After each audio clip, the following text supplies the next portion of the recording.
Hello everyone, welcome to Show Us, Don't Tell Us. I am Papa Bear, and of course along with us this week, as every other week, Skillzzz. How are you doing, young man? Well, good afternoon, good morning, wherever you may be, ladies and gentlemen, guys and gals, and welcome to another episode of Show Us, Don't Tell Us, and thank you for that intro, Papa. And of course, we have our engineer guy, Michael Bejas, who runs the show. And thank you once again, Ira Robinson, for giving Michael a hand doing that. Mike's doing a fine job, I'll have you know. So anyways, let me go ahead and move this over to Michael, and he will indeed introduce our guest tonight. Hey, good morning, everyone. How you doing? Welcome to Show Us, Don't Tell Us, and today is 6/6. So we're on Tuesday because we're at 12:02 a.m. Anyway, tonight we have a very special guest tonight, and I'm going to tell you, he's an EMT. He's down here in Columbia, South Carolina. You want to talk about true heroes. You want to talk about true warriors, people who selflessly, just give their lives, put it all out in the line for the rest of us. And we don't give it a second thought, but I'm going to tell you, tonight we have Hunter Brooks with us. And we're going to let him kind of give you the bio on himself. Makes it a little easier. And, So anyway, without further ado, Hunter Brooks, how are you? I'm good, Mike. How are you?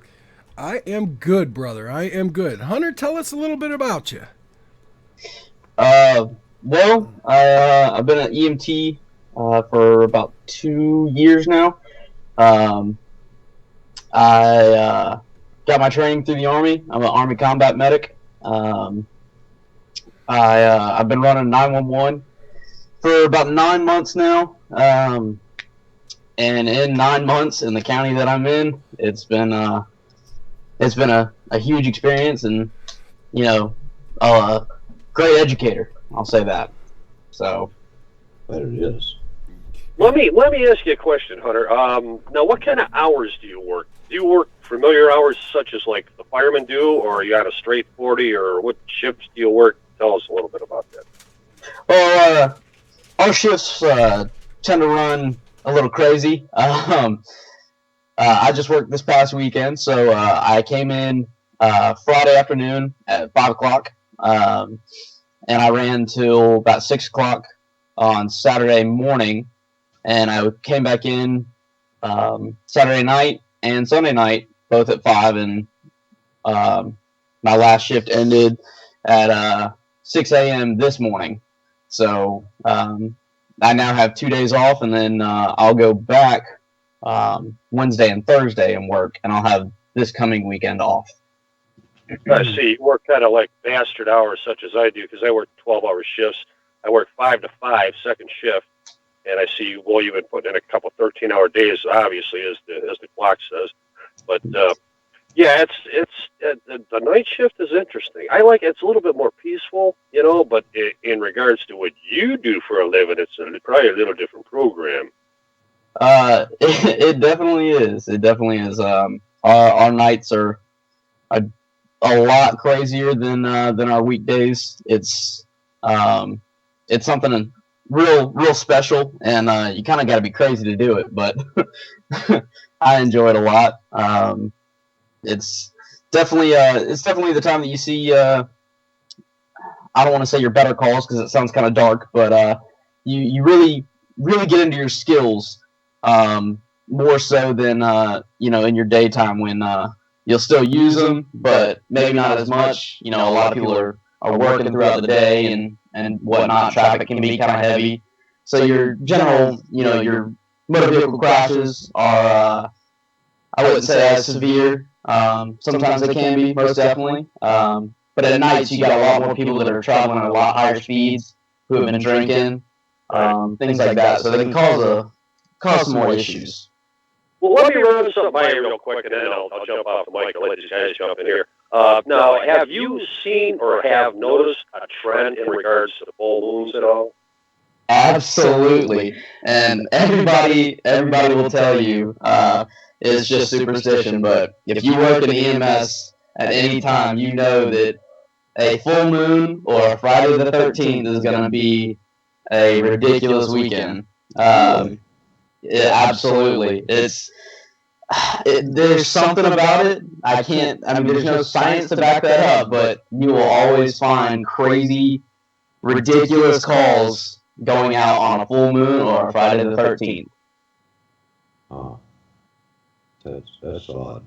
It is, and I thought, for the longest time, I thought it was, I never believed it. Thought it was just a whole bunch of hoopla, but it's definitely not. The crazies truly come out. Well, the only thing I've noticed about Friday the 13th and such like that is Friday the 13th are my most productive days ever. Oh, yeah? They're usually my best days. Oh, yeah. Yeah. Well, yeah. That's good. How often have you showed up on a scene where, here's the classic scene, where you have that guy that's liquored up, and I don't know what it is about getting liquored up and having your shirt off. If somebody just falls into caveman mode, what currently takes over? No, he's wearing a wife beater, or he just has successfully taken the wife beater off. The guy is clueless as in regards to his next move, and you're clueless in regards to this guy's next move. Now you have to have the cops there restrain this freaking guy to try to even take care of business at times.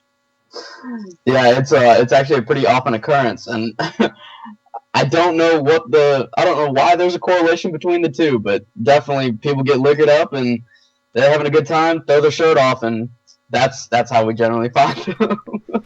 You're right. Yeah, you'll notice I've had to mute there for a little bit. I have a dog that all of a sudden looked at me and started to give me that puff face, that wolf. Yeah. And I was You said that's how you find them. You actually have to go looking for these people, or a lot of the times, yeah. We get what's called third-party callers. So, someone driving by will see somebody doing something crazy, call 911, and we end up going out.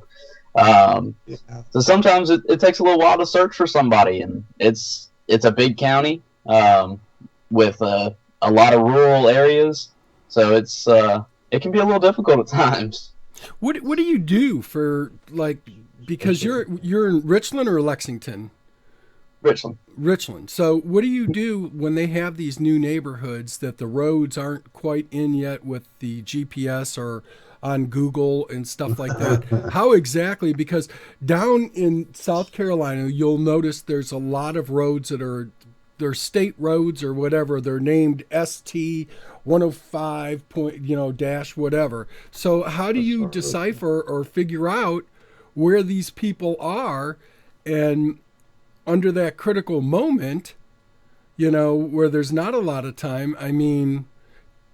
Is it the developer's responsibility that makes these neighborhoods? It says, okay, we have to program this into the fire department, or, Well, generally, we have what's called an AVL in our trucks. It's a giant screen that sits up front with us that shows the entire county roads. And anytime a call comes through, the AVL will route us to the call. Now, it's not always as accurate as we'd like, but we also have our dispatch. Our dispatch is actually very good at what they do. So if we can't seem to find something, we call up on the radio, say, hey, we need a better description of a house, or, the location that we need to be going to. These roads aren't marked, whatever the case may be. And they can get on and they can actually triangulate where the call came from. If it's on a cell phone, they can triangulate the towers and whatnot, and get us a better location of where we need to be at. And in some other cases, in a more severe case, a lot of people generally know that, hey, our roads aren't, on a GPS or something. And so multiple times I've actually had people that, say it's a giant neighborhood, they would actually come to the front with their vehicle and wave us down, and then we'd follow them in. So the public is there to help us. Dispatch is there to help us. So we get there.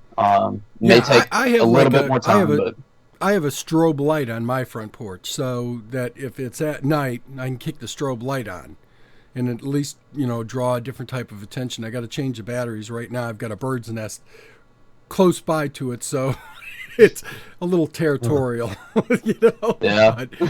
But one of the other things I wanted to ask you, we were talking a little bit ahead of time without the guests hearing us, and you've just recently been issued Narcan. And talk to us a little bit about that, and the extra training or whatever that it goes into it, and what it is, so our listeners know what it is. Yeah, definitely. So Narcan has actually been around in EMS a long time, because of the severe narcotic overdoses that we go to. We've actually been having, or have had, Narcan for quite some time. Now, law enforcement has just recently been issued it, because a lot of the times they're maybe one of the first on scene, and if they know the signs, and we actually do have a lot of law enforcement guys that do come in to our training classes. That way they can better familiarize themselves with information that they need to know. So, but we've had Narcan for a while, and it's actually just recently changed in our protocols, so that we can give more accurate doses. Narcan is it's a reversal for a lot of drug overdoses dealing with narcotics. So we're allowed to, our starting dose is 0.4 milligrams, and that's either IV, which is intravenous, intramuscular, in the bone, or intranasal. So we have 4 different routes of administration that we can give Narcan at. And I say the starting dose is 0.4 because you have to titrate it. You have to continue to work with it according to your patient. So if your patient is still down, their respiratory drive is still low, I can give another 0.4 and see if that gets us where we need to go. And this is all in a matter of, just a few minutes. So it's not like we're taking, a long amount of time to get this patient back to where they need to be. One of the documentaries that I had watched, they had picked up the scale. She was a heroin OD, and they picked her up. They administered Narcan right out of the gate, and got her in the back of the rig, and she was down to 2 breaths a minute.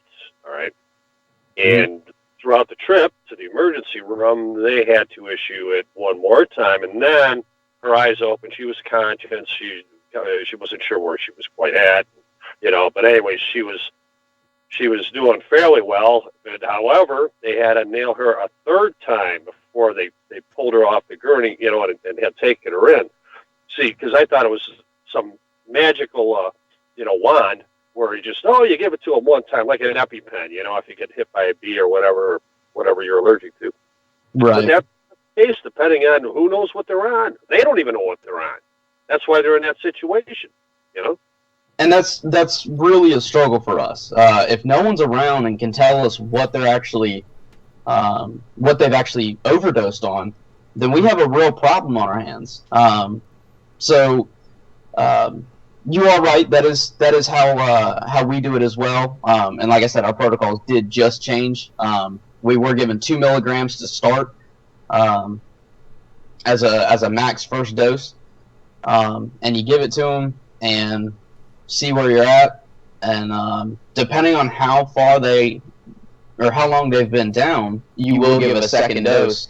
And they do come around. They aren't sure where they're at. A lot of times they're very angry at you because you just ruined their high. So we have a lot of fighters that have to be restrained because of that. And, you know, people in public service have gotten hurt because of it. But that is exactly how it works. What's the recovery time after you get somebody who's down? I mean, what's, you know, when you say down, I mean, there's obviously so many different levels to being down. Stop breathing, just looking up and glazed over, or you know, completely gone. I mean, how fast can it help recover?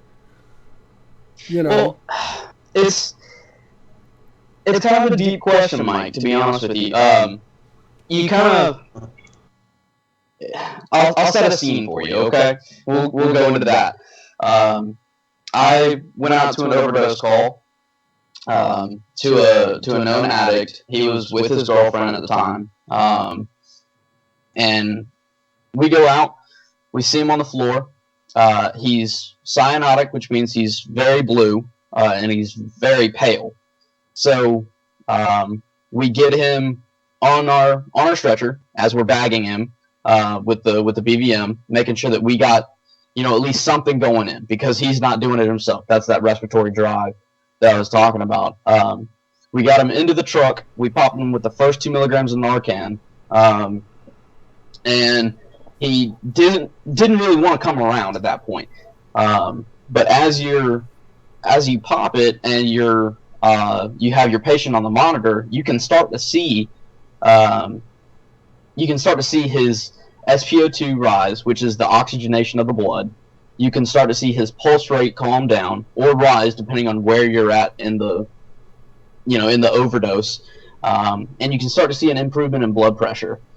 So you kind of have to deal with what your monitor says, as long as dealing with your patient as well, and kind of read between the two and decide, you know, where you're at.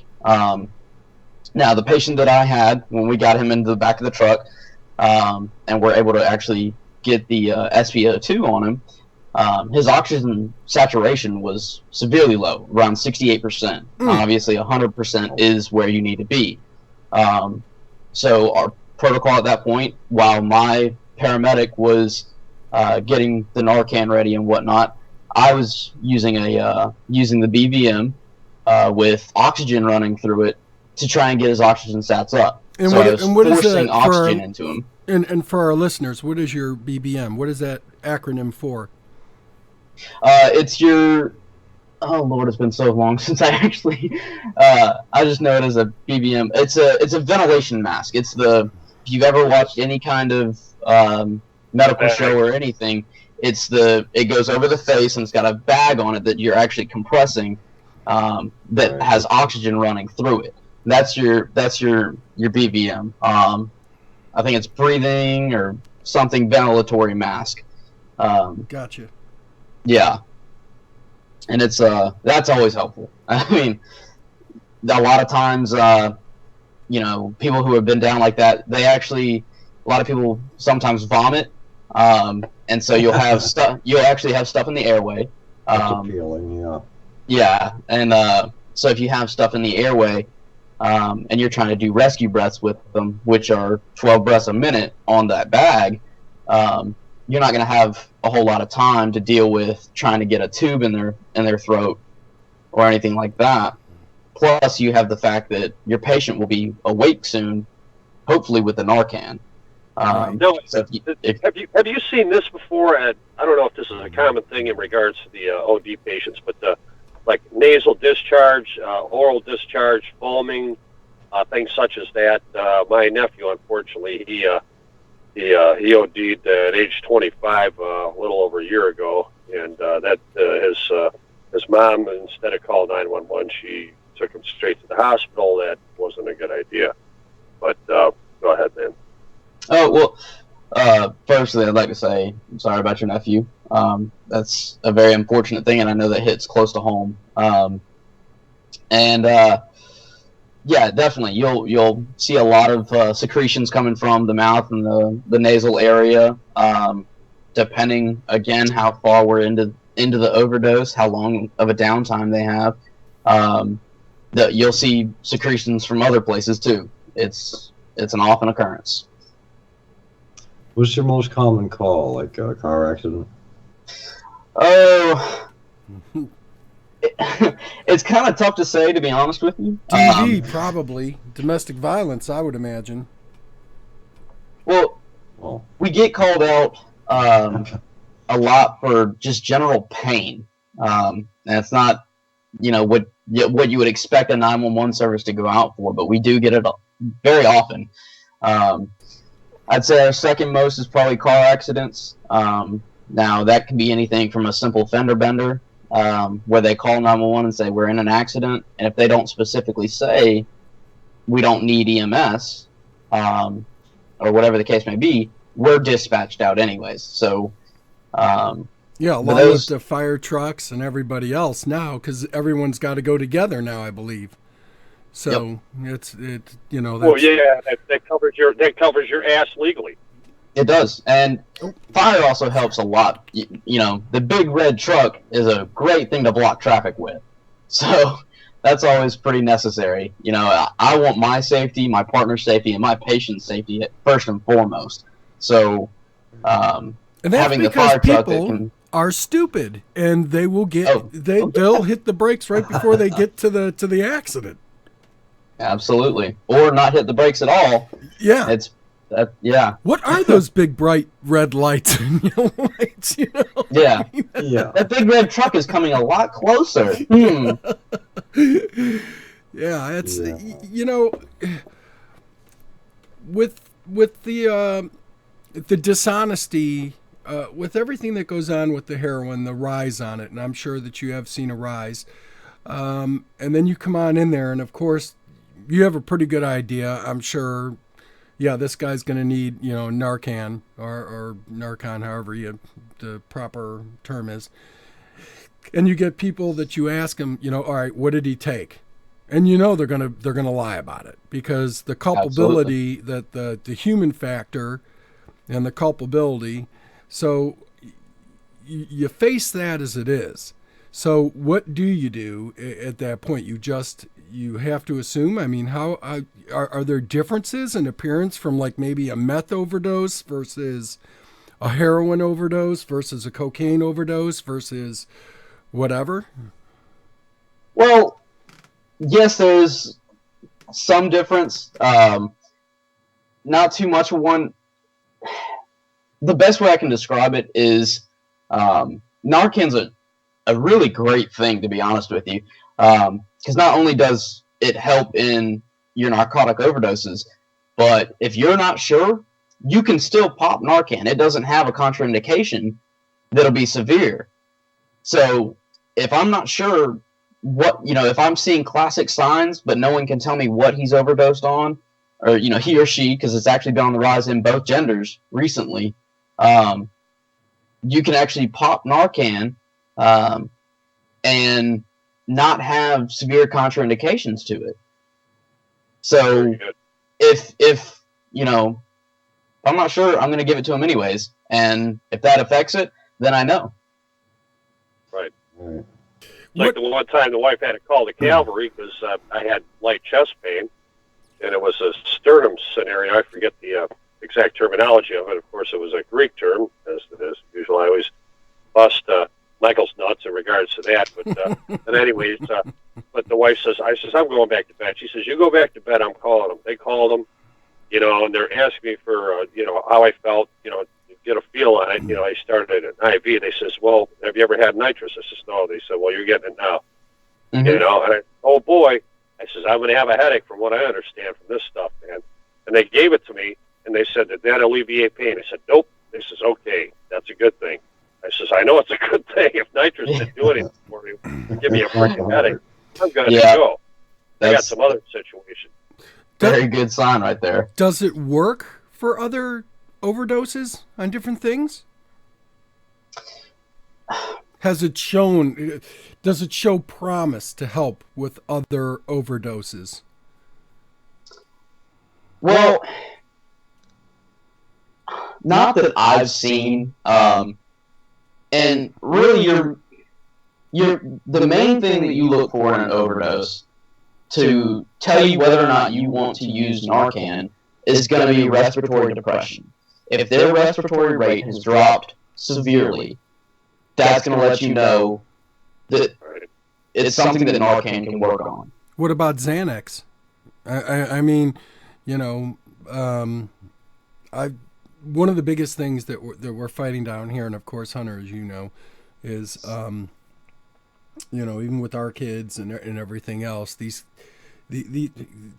kids will put anything in themselves, and Xanax or whatever else, dope or whatever else, and Nice. it drives you completely insane because you want to shake him and say, "What are you doing?" But it seems to hold where it's been very, very useful and saved a lot of lives. Do you think these kids use it more, I would say, today because they think that somebody's around with the Narcan? Do you just say that it's just normal because they're just looking for the high and it's not, like a safety net? It's not that they're sure someone's going to save them. They don't know the consequences of it. And that's, whatever it may be, whether it's upbringing or whatnot, they just don't realize what they're actually doing to their body and what it can actually do. No, there's something else. I mean, you can be confused. What if you're attending to someone who's gone into sugar shock? Diabetic shock or something like that. It has a different respiratory arrest rate. Well, and sugar shows a lot of different signs as well. And it's one of the first things that we check on any unconscious patient. So if I don't have anybody, telling me, hey, it's an overdose or, whatever the case may be, there's certain things that we check with every single unconscious patient, and it's going to be getting a blood pressure, getting a sugar level, checking SpO2, respiratory rate. It's kind of just, it's the basics. You check your airway, breathing, and circulation. It's a SOP, right? Standard operating procedure type deal. Exactly. It's something you're going to do with pretty much every patient anyways. Now, if someone's conscious and talking to me, they can say that, they know where they are, who they are, what date it is, the year, who's the president. If they can answer all my questions correctly, I can safely assume, they're not struggling with a hypoglycemic issue or anything like that. What's been the hardest one that you've pulled back? I mean, something that, has stuck out more than the rest. And was that person even grateful? Was it, did they, I would think to myself, I don't know why they would be angry and want to fight afterward being high, when you want to tell them, hey, man, you were crossing over, bud. I mean. I'd say that the hardest one I pulled back is the scene that I told you about. That was a rough one. And as I said, he was a known heroin addict. But not only that, the next day he was supposed to be going to rehab. He was going to get committed to rehab, and he wanted his one last high. And at that point, he had so much in his system that he built up a tolerance. So he kept going and kept going to get that high that he wanted, and finally his body just gave out and said, "Hey, this is." Problem with you, Hunter, and you're well aware of this. People, your veins begin collapsing, and what I have seen is that they'll inject themselves, and it's not getting or doing their so-called job that they wanted to do, and so they do more, and they got to find another spot, and then finally they hit the bingo, and the bingo's not good. Mm-hmm. And you'll see a lot of your heroin addicts all right here in where your elbow crease is. That's called your antecubital space. Once they've used up both of those areas, they'll go behind their knees. They'll go in between their fingers, in between their toes. Yep. They'll go any way they can to get that high. Yeah, I've had And, those. well, here's the other problem, real quick, is that I have noticed where that they interviewed this one gal, and she says, "Well, I truly enjoy this high," and they don't know. They're clueless in regards to what they're putting in their system for openers, and this gal wasn't concerned about it. She's like, "Well, if I pass over to the next life, at least I'm high. It'll be peaceful." Well, you don't know where you're headed, but Ellen, you're on your own. Yeah, but that's one of those. And not only that, the most dangerous people are the ones that do it by themselves. Because I watched where this guy produced a video where his girl did heroin. He videotaped it, on his phone, and then she was overdosing right there. And the problem was they didn't have the Narcan right there, so now they're scrambling around with this thing running live, man, with the phone running live. Well, they found it. He straightened her out, and then she went to rehab and that. But, I mean, that's not always the case, man. A lot of these folks are solo. I mean, you don't have anybody to talk to what's going on. And then not only that, by the time you get a call, somebody found somebody that's done like a dinner, Yep. Yeah, And that's the hardest thing. That's the hardest thing. There's so many lives that are lost. What's the growth rate of it down here now, Hunter? I mean, has it increased that much that we have now started to issue it out, not only to you all, but to, the police department and stuff? Is it something that is becoming I've been watching, actually all three of us have, between Papa and Skillzzz and myself, that it has been constantly growing into the whole East Coast. And West Virginia, Huntington, West Virginia, probably the hardest hit in the entire nation. I was the worst, really. That's an absolute nightmare over there. But now that I'm seeing it more down here, and what are the different forms of it? I mean, is it something that you always have to ingest? Is it something that it can be, because we're already starting to see different things where it can be mixed with the wax, whatchamacallit crap that these kids do, the wax oil and stuff. Mm-hmm. Well, I don't have stuff just for Dabs. Richland County or South Carolina itself. They actually stingy with numbers because they don't want to just give it out to just anybody.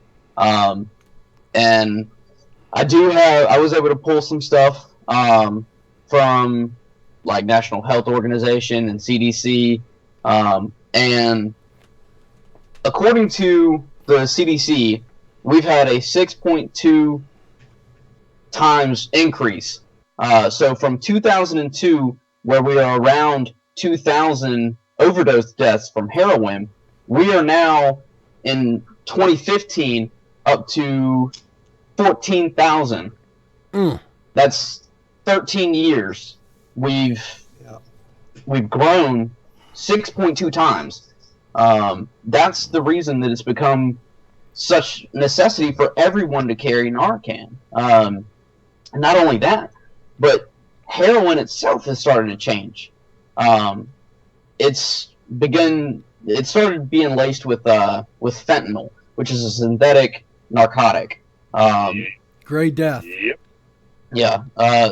So fentanyl, which is actually a great pain reliever, the military uses it. The military will use. They have fentanyl lollipops, which are 800 microgram lollipops that we're actually taught. You tape it to the thumb of your patient, and they can shove it in their mouth, and when they pass out, it falls out.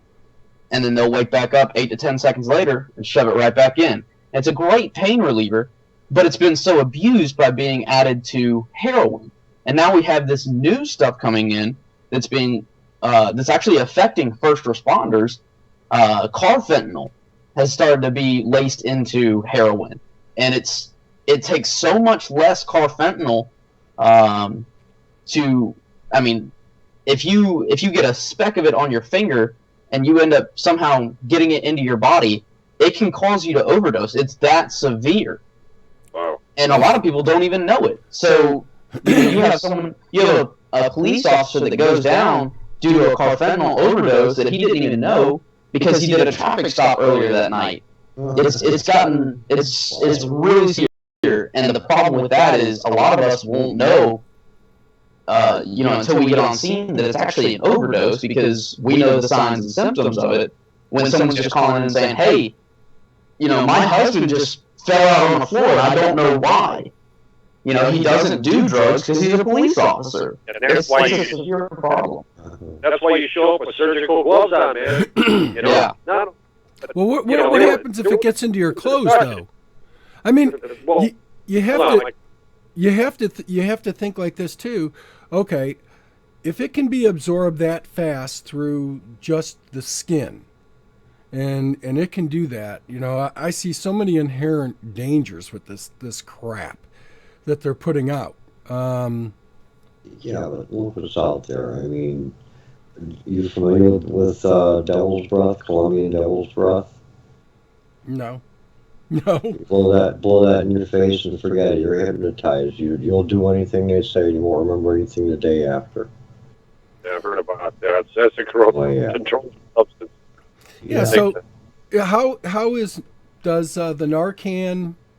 It can still counter that this new one. What did you call it? Carfentanil. Carfentanil. Yeah, carfentanil. And I actually have some numbers on that as well. Again, from CDC, that goes from 2002 to 2015. They actually measured overdose deaths in heroin and non-methadone synthetics, which is going to be your fentanyl. Carfentanil is so, I don't want to say it's new, because I haven't researched it that much, but I've just recently been hearing about it. And so, I mean, in those deaths, you got, just under 5,000 in 2002, and up to 2015, you're looking at almost 20,000 deaths when you mix synthetics with your heroin. Oh my God! So I suggest don't do that. Yeah. So the guys and gals know the CDC is the Center of Disease Control. I needed to throw that in there for those listening that don't know what the heck that is. Yeah. Mm-hmm. And they've been tracking it for, obviously for years, because it's become such a problem. And anybody can go on these websites and find this information out, and they have. I have tons of information here, not only for heroin, but for opioid, overdoses, drug overdoses in general. The North America itself has, almost 44,000 people die every year from drug overdoses, which is an average of 120 deaths per day. Wow. From overdosing. It's a severe problem, and it's all over the world too. It's not just the U.S. Oh yeah. Well, that's why Michael DeWine here in Ohio, the Attorney General, had he's issued a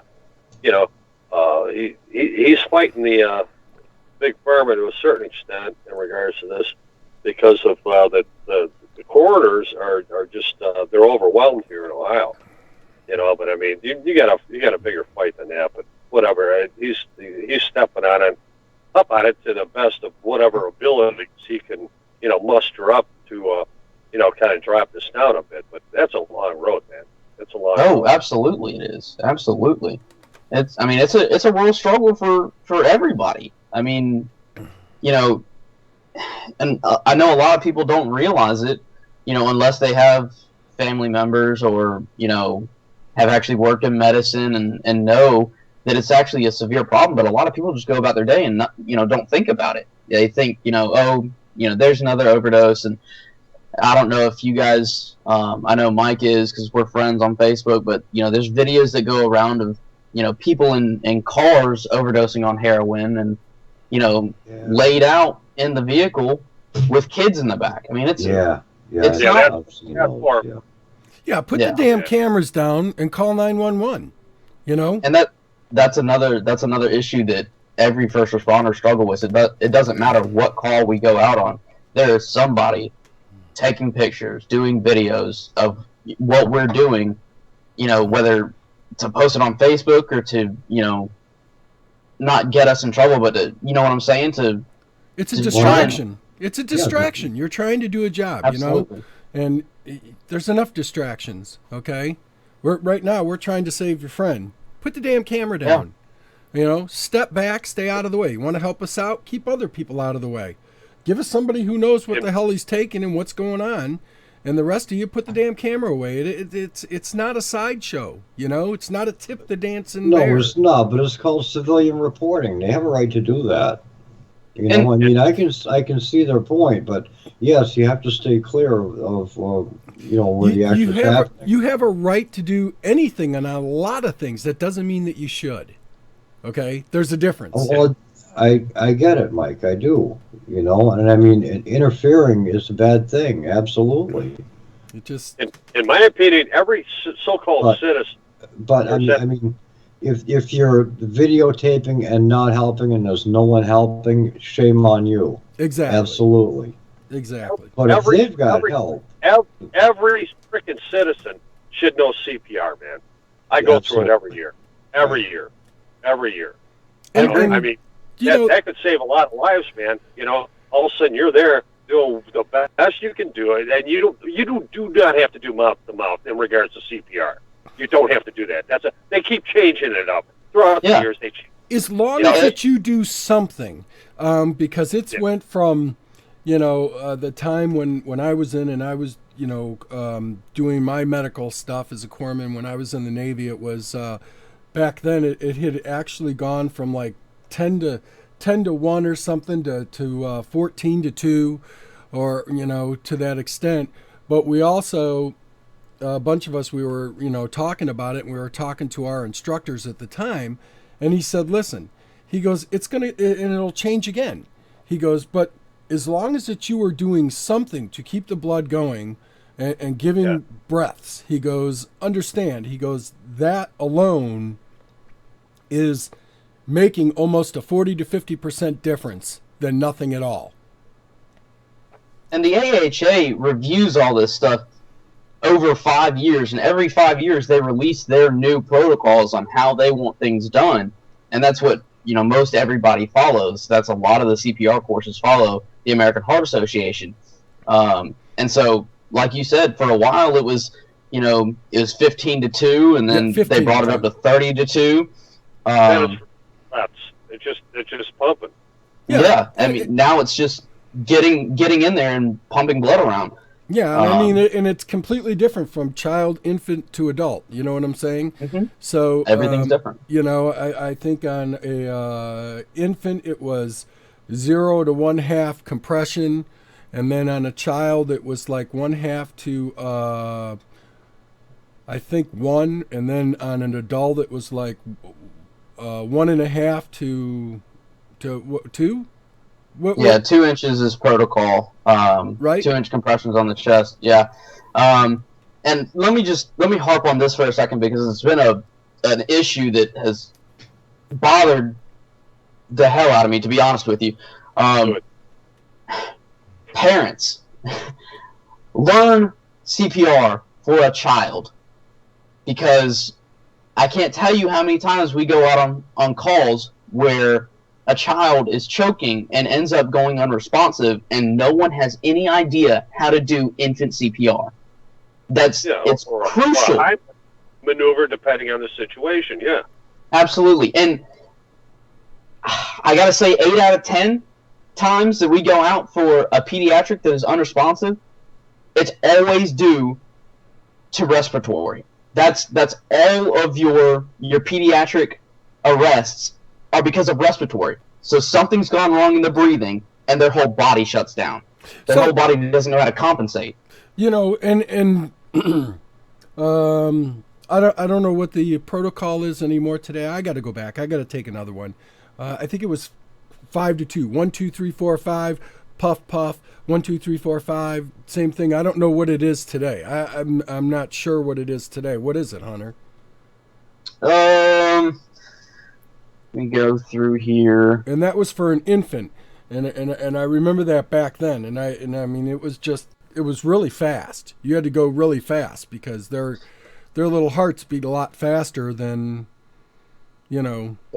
it has changed. Because I remember learning it way back when, and it was 5 to 2 on infants. But now I want to say it's either 15 or 30. I believe it's 15 to 2 on infants. But a lot of, like I said, a lot of the times it's just respiratory. If you can clear the airway that's making them struggle to breathe, I mean, you have great chances at that point. I know I have it here in my protocols. The little parts of toys and stuff. I mean, parents got to be careful with that too. You know, don't buy your kids something that they're going to cram into their mouth. You know, it's bad enough that doctors are taking it out of their ears and their nose. What gets me is, I mean, this stuff has to be all prepared and has to be prepared a certain way, and I mean, it's not like, you know, any old Joe is just going to go in the kitchen and stumble across this stuff. Okay, someone has to be trained in this, and it's got to be spread somehow. It comes from somewhere. It has an origination. Yes. And everything you find out there that they're making drugs illegally and such, you'll also find in a pharmaceutical form, one way or another. Yep. Oh, absolutely. I mean, I that goes without saying, I would think. I mean, it's already been, whether it's been mixed some way or another type of concoction, but sure, yeah, that Exactly. does go without it. So okay, I do have those numbers for you. For an infant, you want to do approximate 1.5 inch compressions, and that's anterior and posterior, so that's front and back. So with an infant, you're going to hold them down your forearm with their head in your hand. right. Compress the chest, and then switch and compress the back. Oh, you compress the back now. Okay, see, we didn't do that back then. It was Yeah, hold the head there, you're supporting the neck, and Like 1, 2, 3, 4, 5, Yeah. puff, puff. 1, 2, 3, 4, 5, and you always had Right. the baby's face towards your eyes, and now Right. you But flip. because everybody's starting to realize that it's all respiratory, turning them over, if anything ends up in the mouth from doing the compressions or whatever the case may be, it clears it. it can clear the airway. And you're doing, if you're a single rescuer, you know, it's just one person on scene working, you're doing 100 compressions a minute at 30 to 2. And then if there's 2 rescuers, you're doing 15 to 2. That way you 15 to can 2. get more oxygenation. For children, those numbers are all the same, but the compressions are 2 inches. And then adults, you're doing at least 2 inches at 100 compressions a minute, only 30 to 2. Yeah, because I don't think they even do blind finger sweeps anymore to try to clear an airway on a infant anymore. I don't think. I think it's a tilt it back, tilt the head back, open up the airway as far as you can, take a look if you see anything in there. But you know, back then if it you was see kind something of, and you think you can grab it, that's Do when it. you can. right, then Yeah. do it. But if not, But otherwise, don't, no. because you're afraid you'll push it down farther and block up even more. So Absolutely. yeah, I do remember a lot of that. It's funny how it comes back into your mind after, especially somebody my old ass, where you know. Sharpening the Hey. pencil. Well, I To know be that honest- had to hurt you, Papa, because you're older than me. To be honest, it's a lot. You know, a lot of that stuff you don't run every day. You know, and your certifications last for 2 years, so sometimes it's, you know, it's healthy to go over your protocols. You know, like I have up here, or you know, just kind of relearning yourself. And I gotta say, I've had times where on scene, you know, my mind just goes blank. You know, you're dealing with the situation at hand, and you lose it all. And the second somebody, you know, it's like being hypnotized, and someone says something, and you're like, oh, okay, you know, and you snap right back into it, and you get all that information back in your head, and you know what to do. So it's definitely interesting. It's amazing how the body reacts to the amount of stress, and I couldn't even imagine yours. I mean, we all have a certain amount of stress. When Papa used to program, he'd get all nervous right before the show and everything, and then he'd do this fantastic job. And we already knew it was going to do a fantastic job, but for him, it was a stressful thing. For me, I have my stress and other things that drive me absolutely crazy, and I'm like, oh my God. And I think everybody has that different level, but then I see guys like you that have to go to these scenes. How stressful is it when you show up on something simple or something hard? I mean, is it that same level, or are you more stressed just because I know certain areas have to cause it? I know certain, weather or whatever causes it. I mean, what's your worst? See, none of that, weather and area. Yeah, we have bad areas. We have stations out in those areas, so you kind of, when you're out there, you're kind of like, all right, well, I do realize that, something can go out, that's going to be bad over here. And I'm not one to diminish anybody's stress. Okay. Everybody has their own stress. I chose my profession. We all chose it. We all love what we do. So I wouldn't say that I want to, minimize anybody else's stress because, I couldn't do some of the things that they do. I've been trained to do this, and just like they have. So, I wouldn't compare it like that. But there's definitely times where butthole puckers up and you're kind of just, oh, this is the real thing. We had that just the other day, this past Saturday, and it was rough. It's a scary feeling, and you kind of just deal with it. And a lot of the times, when you go out on these bad calls, for myself, I just go. You go and you do your job. That's how you've been trained to do it. And you have to separate your emotions from what's, the task at hand. And you end up just doing your job, and it doesn't affect you. And then once the call is over and you've, cleaned the truck and you're back at it and you're sitting there alone doing whatever you're doing, that's when everything hits you. And, it can be a really, really tough time. Right there. Well, I'll tell you what, we're getting towards a break time here. So, Hunter, I hope you're gonna stay with us. Yeah, definitely. I hope so, because I know I have a whole bunch of questions, and Papa probably has a few, and Skillzzz I'm sure has a few. So I'll tell you what, we are going to as soon as I find my mouse here. We're going to direct everybody over to latenightinthemidlands.com and click on that donate button. And stop in the chat room, chat and listen. A lot of good people over there. Well, and we'll be back in a jiffy, ladies and gentlemen.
Talk amongst yourselves, he said. Can you hear me over there?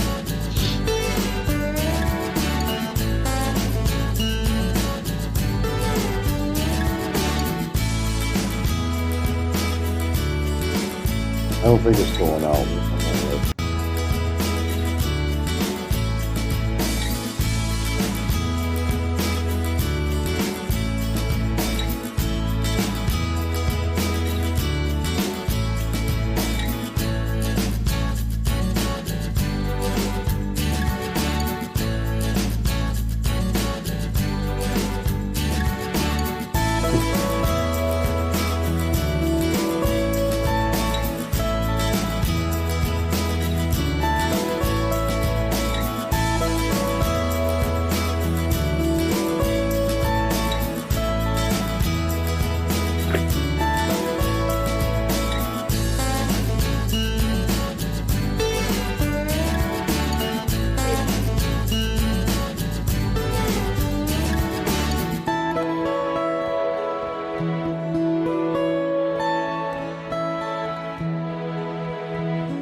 Open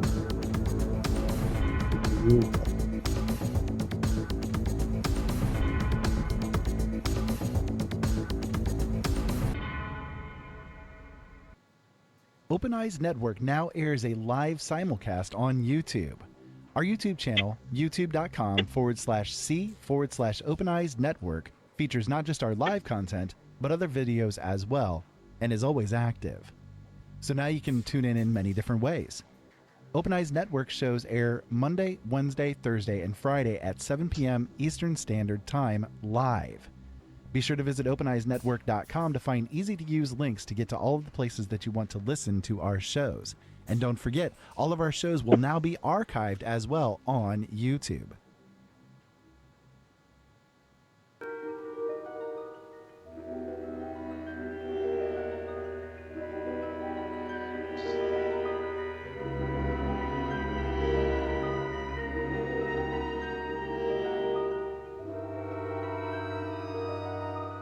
There is a better radio show, beyond that which is known to the people. It is a radio show more informative than others, and as timeless as infinity.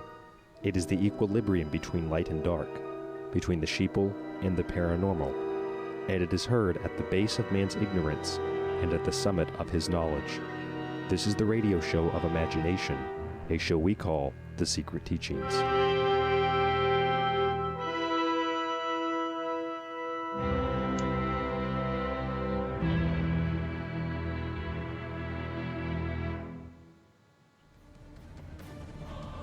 Open Eyes is dedicated to finding the truth in all matters. We are not afraid to be politically incorrect or to ask questions.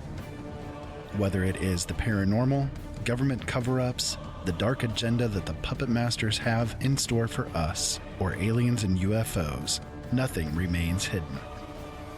Listen to Open Eyes, Mondays, Wednesdays, and Fridays starting at 7 p.m. Eastern Standard Time on LateNightInTheMidlands.com or OpenEyesNetwork.com.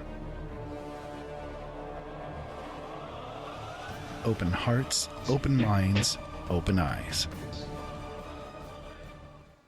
I'm gonna get up there. Ben Franklin said, "If you do the same thing tomorrow as you did today, you're going to get the same tomorrow as you got today." Changing the world starts with you, and changing you starts with changing the way you think. Late Night in the Midlands can help. Listen to all of our shows at LateNightInTheMidlands.com, because things really do need to change.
back. All right. And we are back. And Good heavens, the deer passed through the front of my yard, man. I'm watching them left. Man, it's a busy night for the deer now 20 feet away from me. Man, I don't know what's going on with them, but yeah, occasionally I'll see a little fawn go by or a couple of turkeys go down the road. This is an interesting place, I tell you. Sounds like Well, fun. welcome back, and ladies and gentlemen. The show us don't tell us, and we are indeed moving right along in a positive fashion. And what I was going to mention earlier, last CPR class I had, it was the protocol is to check to see if the patient, the individual, is adherent, you know, and if not, then you point it at somebody, you call 911, all right, and if it reaches the point, if you have to make if there's an AED around, which is probably slim and none, you go down that road. Hunter, give me your take on that, man. Yeah, definitely. CPR is a huge thing. It's vital to sustaining life in a cardiac arrest. I think everybody should know it. Just like you said, Skillzzz. You know, it's a huge thing. Now, that is exactly how we're taught CPR as well. If you're a bystander and you arrive on scene, you're checking for breathing, and you're checking in an adult. You're checking a carotid pulse. That's the pulse up here in the neck. If you don't feel a pulse and there's no breathing, you immediately start compressions, and you start telling everybody, hey, you call 911, you get me an AED, and you start this process off quick, fast, and in a hurry. Yeah, No, Hunter, you got a problem if you have to tell somebody to call. You call 911. You say that, but I'm going to tell you, people react so differently that somebody does have to take charge. Somebody does have to tell them that. And because people, like you said, you freeze up a little bit and somebody needs to snap out of it. And also, That's why if why they condition you in CPR. They condition you. So it becomes automatic. Well, I recommend that everyone take CPR because you never know. Yep. I mean, I had an experience where someone found an apple in the backseat of the car, and they said, I'm going to have a bite of this, and they took a bite, and they wound up choking on a piece of it. Well, I had to get out and get them out the backseat and, give them the Heimlich. Two good thrusts and popped it out of her throat. But you never know. Something like that is going to happen. You just never know. No, and I've also seen people try to take a pulse and then they use their thumb. And that's a big no-no because it'll give you a false indication there because you have your own artery in your thumb. You have your own pulse. That's right. You'll be taking your own and thinking that they are, and really in reality they may not be. So, you have to be smart. And I recommend everyone learn basic CPR at least once. Sure. At least once. Yeah, just have some kind of understanding. And when you go through the class, it is indeed repetitious, and the reason being is so it instills you for just default automatic thinking. Okay, I got to do this, got to do this, got to do this. And you have partners in the class, and you trade back and forth from bandaging a wound to whatever you have. It really is the best way to learn. Repetition is just the best way to learn. I mean... Now, I'm retired. I'm the guy you got to look out for because we get more calls than most, right? Action-prone ones. There are a few of those, yeah. Too old for parts. The do-it-yourselfers used to be accountants, right? Wire this light in, Yep, we get a lot of that, and a lot of climbing up and trying to cut branches and stuff, and then body just don't work like it used to, What's that big electrical wire there? What I get a kick out of was the guys that pull the trees down on top of their trucks. Oh yeah. Hunter, as many times as I've been in ER with my 5 kids. I mean, and that's I began to be on a I've been first name busy. with some of the ER folks in there. But I had asked one of the gals, I says, what's your busiest time? She says, during the day, and you could probably verify this, of course you work nights, but like when it warms up, a lot of soccer injuries, a lot of kids.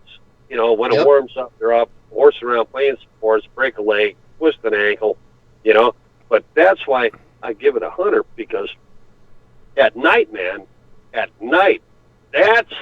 a little bit more dangerous scenario. Of course, in ER, a lot of people they won't call the cavalry in, but they'll go to ER for stuff that they put off all day long, and all of a sudden, oh geez, oh man, the crap's really hitting the fan, and I need to go in.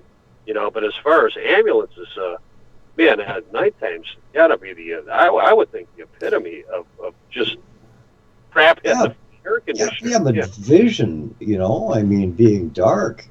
Well, you're going to get, I think it's a whole different element. Everybody knows nothing good ever happens after 12 o'clock, So, I mean, except for our radio show, Show Us, Don't Tell Us. That's something, but nothing ever good happens after 12 o'clock out in the streets. So I always expect either gunplay, knives, drug overdoses, car accidents. If you're married, there's nothing good happening after 12. Well, that's part of that gunplay, knives, and So, during the day you'll get the soccer twisted leg, and then at night you'll get the wife stabbed the husband because you didn't put the brace on him correctly. But however, these parity changes, yes. Yeah.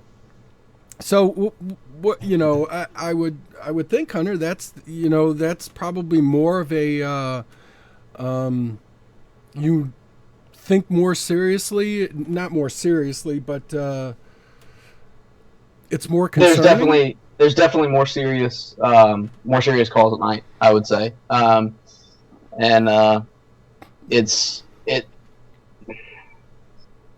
problem is we get a lot of the serious calls mixed in at nights, but we also get a lot of the people that have put stuff off all day long, and they'll, I stubbed my toe 4 hours ago and it's 3 a.m. I feel like I need to go to the ER.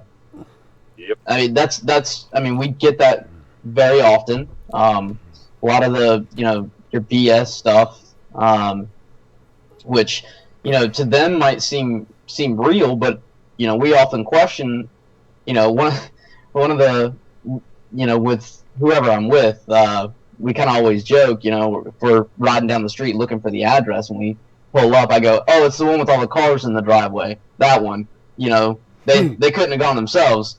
They had to call us, and, it's just, like I said, we love our job. We don't mind, coming out and helping out any way we can, but we have a little fun with it. No, and I could imagine that. Like my mom, and her, Hunter, and I've met her, and she's 84, and we were talking about this on one of the previous shows, and I want to tell this story because it's one of those things that I have told her time and time again. She tries to walk these 2 little dogs, and they're on the leash. Well, the little white one is really, really dumb, so it wraps around her legs, and I kept telling her, you're gonna fall. So oh no. I was up here taking a nap. I had one of these migraine headaches, and I was taking a nap, and all of a sudden I heard the big crash. Well, it panicked me. I got up, I ran downstairs right away, and there she was on the kitchen floor, and her legs looked like she had been bound and gagged by this little dog. Okay, and she's looking at me. Her eyes were like cat eyes, like a scared cat looking up at me. Okay, and she's got her arms all spread out and her legs were all tied up. And I said, "Oh Jesus, she fell." Yeah, I said, "Don't move, just don't move," because she's 84. So, I'm thinking, "Oh God, I hope she didn't break a hip." But thank God she's got kind of a big backside to cushion, And it was one of those things to where, okay, she rolled over because she wasn't going to listen to me, and I'm trying to untangle her and everything, And I'm like, oh boy, let's just, maybe I should just call the, no, don't do that. Look, I'm moving. It turned out, I told her, I said, I'm going to give you a little bit of time. She wanted to sleep on the couch. I let her sleep on the couch. Right? But I That's what started he's to talking see, about. I started to see some of the symptoms she was having, and she was having like a little bit of short of breath, and Time to call Calvary. extreme pain, by her hip and her back. And I said, she goes, maybe we should go in. And of course, she started to walk a little bit, and I said, just stay on the couch. I said, I've given you the time. Now I'm going to call the professionals, let you guys come and get her. Yep. And that's because I didn't want to jostle her around because she said her back had hurt. Right. She ended up having 2 broken vertebrae. So, and of course, they didn't see it right away because it's very hard to distinguish on an X-ray. But, they did an MRI and everything, and they were able to say, oh, hey, you have this. So, and of course it You had suck already... it up like a trooper right out of the gate, and then you turn into a pansy. Yeah. Those, That's well, about it. those more like Papa, like your mom. Those gals are tough. Oh, yeah. I mean, Yeah. I wasn't the Asymptomatic. Hey, Michael's mom. I dislocated my finger as a kid, playing football. My father says, can you move it? I said, yeah, I can move it a bit. He says, you'll be fine. Well, guess what? There it is, dislocated. I'm fine. Yeah, well, what are you going to do? Now, Hey, you know what? And that's my ring finger, It was an omen. He'll Hey, never... you're not even free. He'll never Yeah, point himself in the yeah, right yeah. direction. You'd never get married. I didn't ring on that finger, it was an omen. It's never going to happen anyway. Nobody's ever going to point anything out to you. Manufactured on that finger. You're lucky it wasn't your leg. You'd never get a leg up in life or a step ahead. That's true. I mean, really. I mean, if you think about that and it's your foot or your leg, I mean, how can you really, Don't make me think about it. Don't make me think about it. plant your best foot forward? Yeah. Oh, I'm sorry. That was just I there. got that from my mother. That's hereditary. Right in the middle of your hand. They call it a Dupuytren's contracture. I can't open my hand up. It's taking its toll. I can't hold snowballs anymore. That's the way it goes. That's what you get for living in the cold. I get a lump on the back of my neck every time I get my hair cut. Oh, does that hurt? No, just cut the hair, okay? After they've What run is it it? over. I don't know what it is. It doesn't have a head. It's all I know. It's been growing for years. I don't know. I'll die with it. Maybe I won't. I don't know. Just cut around it. Oh, Cut around. I've had Hunter's Group come and get me a few times and then end up taking me over to the VA. So I'm pretty familiar with those guys, and of course Nick is the what is he now, a lieutenant or whatever? He's on Irmo Fire Department. He's I think he's a lieutenant out there now. He's pretty far up there. I remember when he was a little kid. He's the one Hunter used to live down the street from me. Had the boat and everything. Now he lives neighborhood right next to us. Raintree. Okay. And he's way up there, and I've known him since he was a little kid too. So I remember Hunter when he was in church. We went to church, and Hunter, you had to be what? God. Oh, I was young. Yeah, you had to be 10 years old, 12? Somewhere in that area. Yeah. 10 to 13 in that area, yeah. And I'd become pretty close with his mom and dad, with Gary, and of course your stepmom Renee, and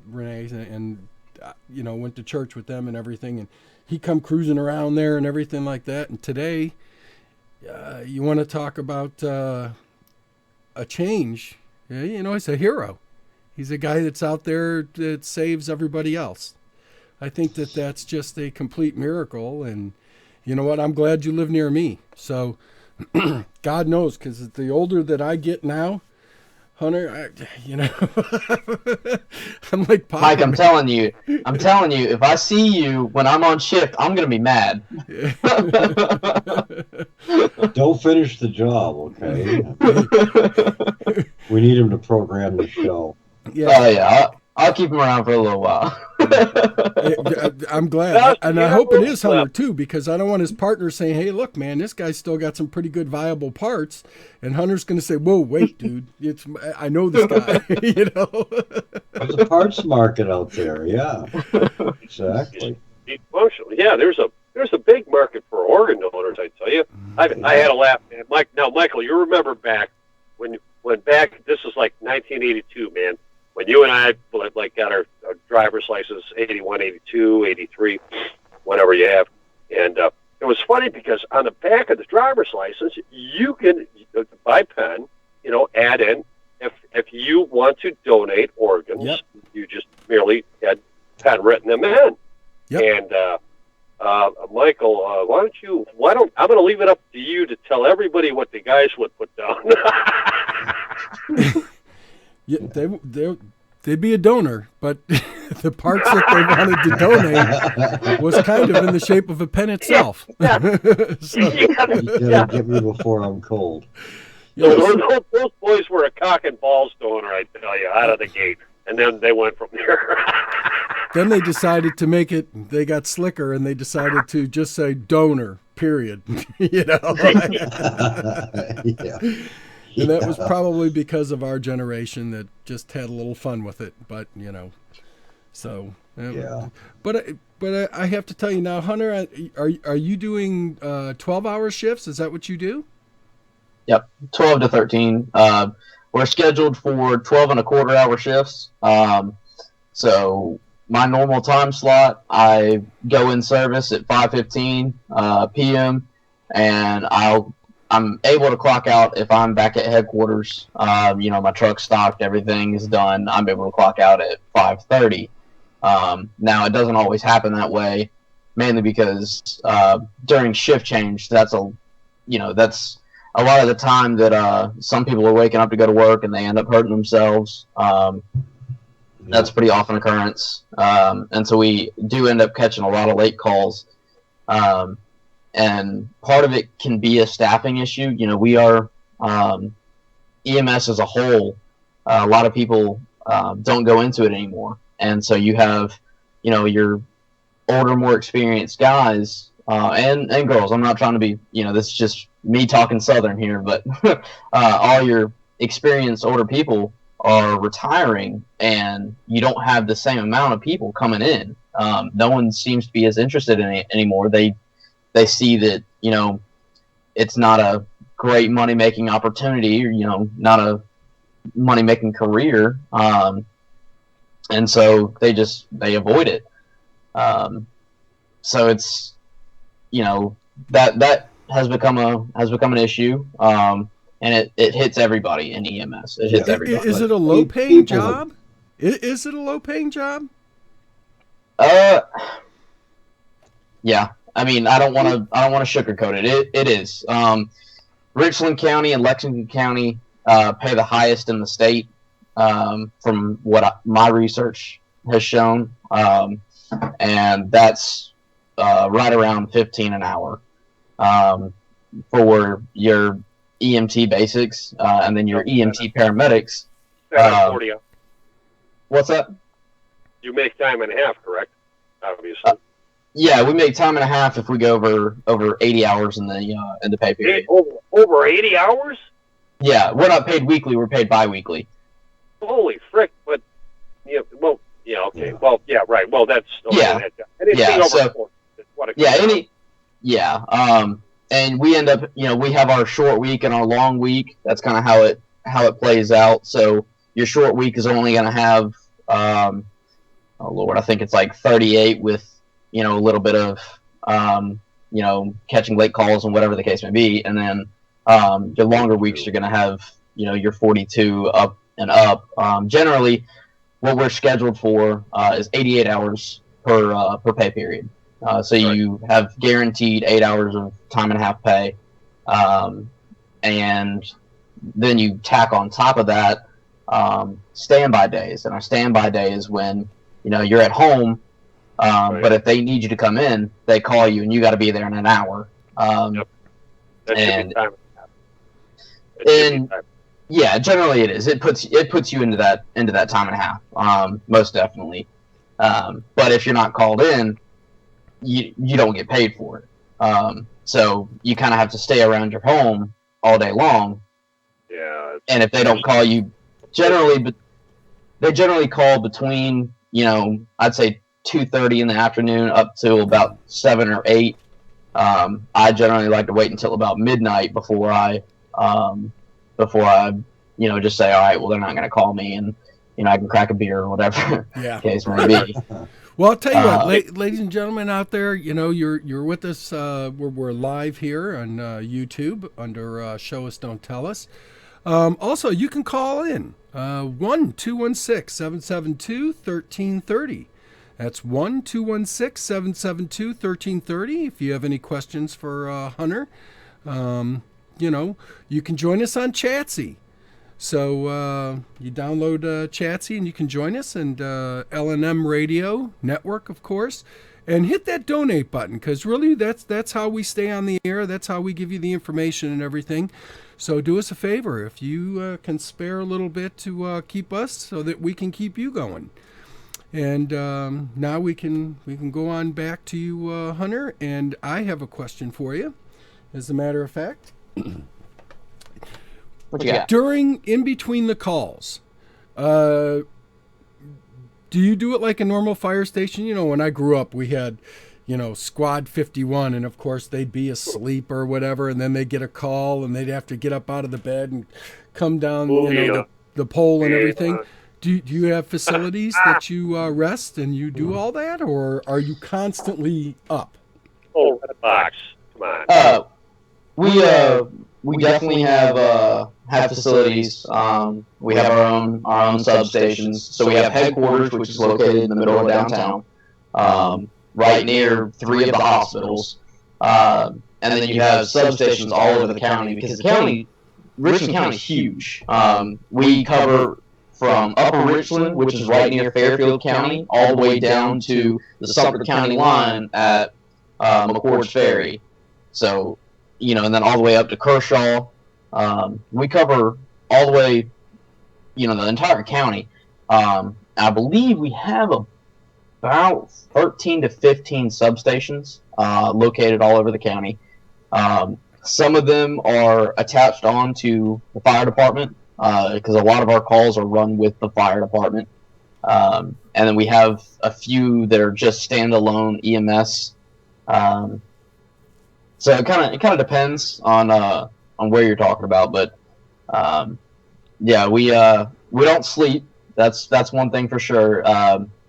Since we only run 12.25-hour shifts, even though it's at night, we're not allowed to sleep. So in our stations, we have the basic amenities. We got a kitchen. We've got a little TV room. We've got a bay where we can park the truck in, and generally, we wash the truck every night. We go inside. We do a check off of the truck, making sure we have all the supplies we need.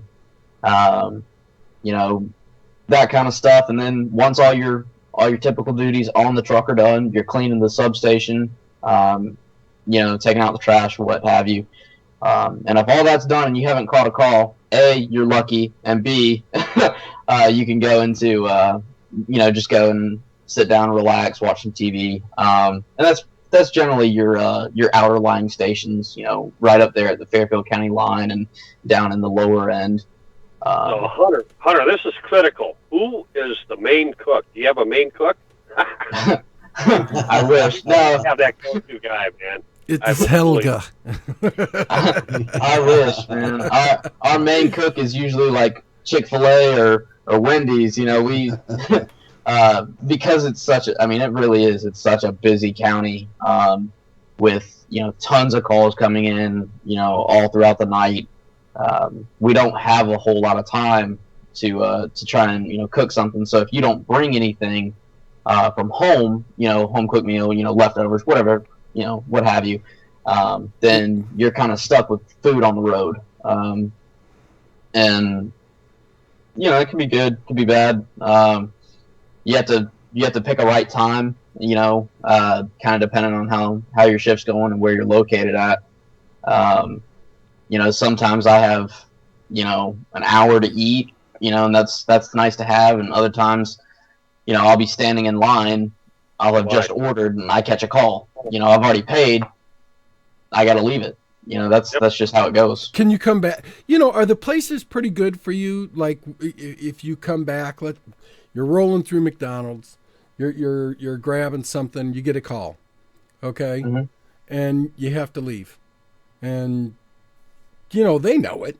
Are they pretty good? Right. Will they look out for you afterward and say, hey, listen, I know you got a call or whatever. Here you go.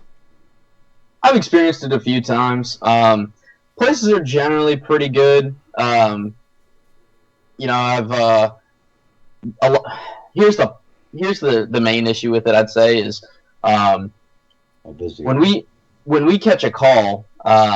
If I'm in your area, Ballantyne, and I catch a call and I run them all the way downtown, it's not guaranteed that I'm going to come back to Ballantyne. I could end up going to Upper Richland or the lower end. Right. Right. We don't go back to where we were like Fire does. Yeah, it's like a 20-mile difference is what he's talking about there from Lower Richland. I mean, that's even more. That's you're down past 378 past Garner's Ferry going towards Sumter. Or if you're not on the high. On 370, taking Garner's Ferry from downtown, you're looking at about a 30-minute drive out to Eastover, which is our furthest station out. So what we try and do is, if that does unfortunately happen, you order, you paid, and you catch a call, and your food's not ready yet, we'll leave, we'll go and take the call, and en route we'll tell, we have what's called an EMT clerk. It's someone who sits at the desk and helps out our supervisors. But they have their own, QRV truck, and they can hop in, and we'll call them up and just say, hey, if you don't mind, if you're in the area and you think about it, could you grab our food? If not, it's our loss. It is what it is. It happens. That's just the nature of EMS. And so they'll bring it to us. Let me ask you, man. Now, do you guys have shift notes to where, it's probably different from, I work at a steel mill and we have shift notes, what incorporated throughout the day and unfolded throughout the day, and things to keep an eye on. Where you're in a different ball game, man. What can you possibly keep an eye on? I don't know how that works. Do you guys have shift notes that actually jive in regards to helping you throughout your next shift? Oh, a preventative type thing, you mean? Like, okay, we know we've had a call from here, and then, this is a possibility. Right. This could crop up. Yep. Well, generally, we do have our frequent flyers, as every service does. We've got people that call, we've had them call 3-4 times a night. And that's actually happened. We have people that, they'll go to the ER by themselves or by ambulance, and then they'll, the wait is too long, they'll walk outside and they'll be standing outside of the hospital wanting to go to another one. And we can't refuse service. We're 911. That's what we do. So everybody knows that we have these regulars and, that kind of stuff. But as far as, shift notes really go, not really. You kind of just know to be on the lookout for certain stuff at all times. You kind of get used to that. We all generally know, we all know certain addresses that go out. And when it goes out, we know that it's, whatever the case may be. Charlie packs. So be careful.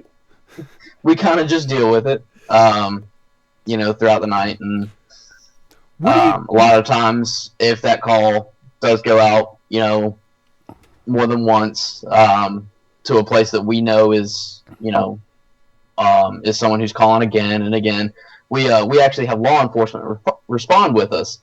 Because when we get on scene with these people, they can be irate and think they can just treat us however they want.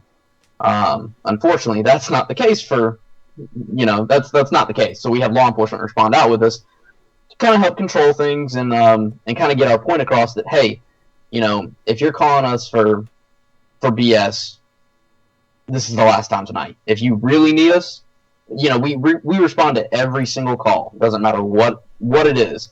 But it's our only way to prevent people from calling multiple times a night, for the same, nothing. But here's the other thing. Now, if you travel with a local fire department, how many EMTs actually, in regards to the fire department, is there one or two guys in there that actually are EMTs as long as, also as a side to being firemen as well? Yes. It's kind of become a more recent thing, I'd say, with the fire department here. They do assign one EMT to every shift. Okay. And so there's always at least one that can assist with us. There's also generally it's kind of become a more prominent thing that we need. Fire will have a firefighter driver. So it's someone who is trained in emergency vehicle driving on our ambulance and not just our fire truck.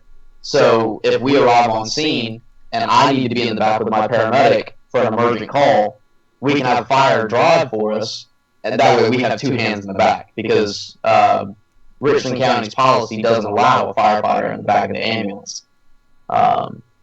So they want, that's why they started training more and more firefighters to drive for us. Right. And, they're a huge help.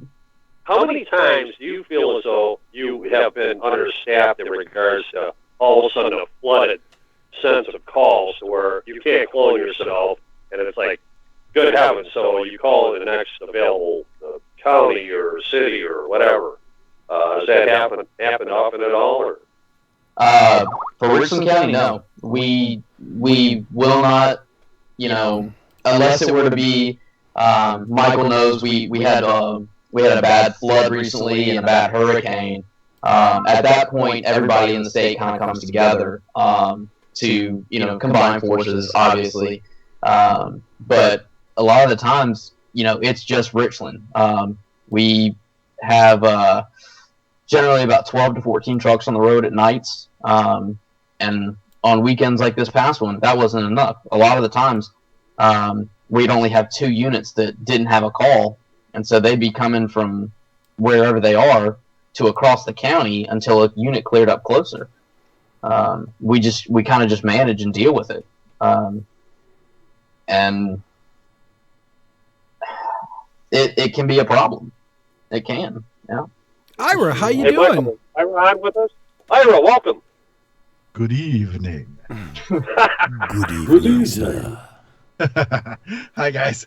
Wanted to call in here real quick and get your thoughts on this, Hunter.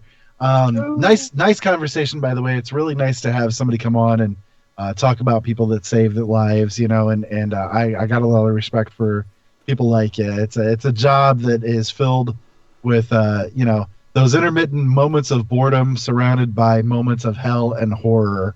Absolutely. You guys deal with a lot of stuff. You guys deal with stuff that the normal person would look at and go, I'm just going to lay down right here and die now, because Yeah. I just saw something that can't be unseen. So, I definitely give you big props for choosing to do this as a living. It's definitely something that is not Well, I easy. appreciate that.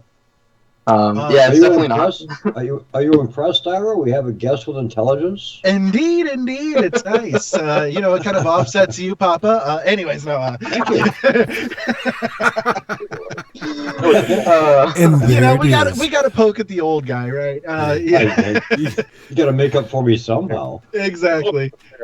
Yeah. But I had a question. Now, I know here in our local area, we have the TRAA, the Three Rivers Ambulance Authority. They're a private corporation, and they're the ones that are the the only EMS basically here for our county. Now, Are you directly sponsored by the county yourself down there, or are you run by, are you a part of a private organization that works with the county, or how does that work with you guys down there? We are a part of the county itself. When Richland County EMS first started, it started out as I want to say it was Carolina Ambulance Company. So it was private, and that was probably back about 40 years ago. And then some things went down, and they, Carolina Ambulance Company was the one running 911 calls. And then, like I said, some stuff went down with them, and the county took it over. Same as, Lexington County, our neighbor, they kind of had the same deal, to where now I want to say everybody in South Carolina, for the most part, to my knowledge, actually is run by their county. Okay. Yeah, it's. I could answer that one, Ira. Okay. I can answer it If two words. you want to get right down to brass tacks, It's called property it's all- tax. This It's is all true. private commercial enterprise. This is true. One of the reasons why I ask though is because I know in some areas, and I don't know how many it would be, but I know in some areas, if someone calls 911 and they need an ER trip, or an EMT send out, they're not actually charged. It's part of their county's service. And then in others, like in ours, we have to pay for that private EMS service. So Mhm. how is it for you guys down there? Are you guys like part of the county fees as far as that goes, or do the people have to pay for that, or? People do have to pay for it.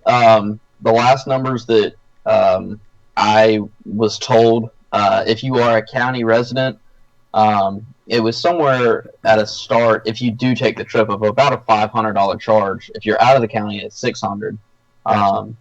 And then I think mileage is added on top of that.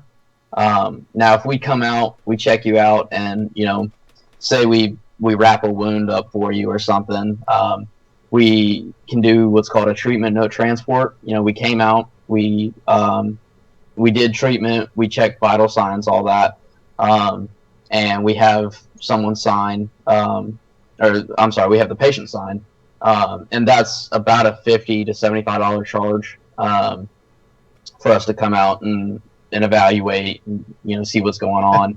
Well, that's they do- cheaper than a and doctor's they- office trip most of the time. Yeah, Yeah. and that's a release, right? It's a release too. That you Yes, don't it's also a release. It states that at this time you stated you did not want to go with us, and they signed that and a Richland County HIPAA form, which is pretty much a privacy act. It allows Richland County not to release any private medical information or any personal information It should go for the other professional way or personal around. gain. It should go the other way around. I mean, it should be you have your privacy until you release it, not the other way around. Yeah. Well, and it is. But what because when we arrive on scene, we ask first and last name, date of birth, social, Right. Address, and all that. Basically, what it does is it's a signature form that assures that privacy is intact. Right. So it's not like if you don't sign this, we're gonna release all this stuff and you're gonna get Right. identity theft or whatever. But You'd think that privacy would be a given. right, I think it probably was, but with sue happy people, CYA. yeah, with sue happy people nowadays, People- it's easier. Yeah. people running for office. Well, Joe Bob there, he's got a bogus hip. Releasing a little information because he's your next door neighbor and you're running against him in Yeah. office. Yeah, I can't sue. I can't take people to sue on lawsuits. It's part of the stipulations. Even with Christianity, okay, you can't sue, and there's a reason why that is. It's because only persons can sue and be sued, and Yep. God is not a respecter of persons. So let me ask you, Hunter, prank phone calls. You know, I mean, I knew at one point we had somebody down here that were that was making these prank phone calls. Lexington, I believe it was.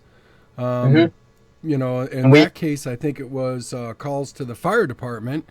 But it took them a while to finally pinpoint that person and bust them. Exactly. You know, how do you guys respond to something like that? And you know, we respond out just like we do with every other call. We did have a bad case of someone prank calling us over in you know, Broad River area.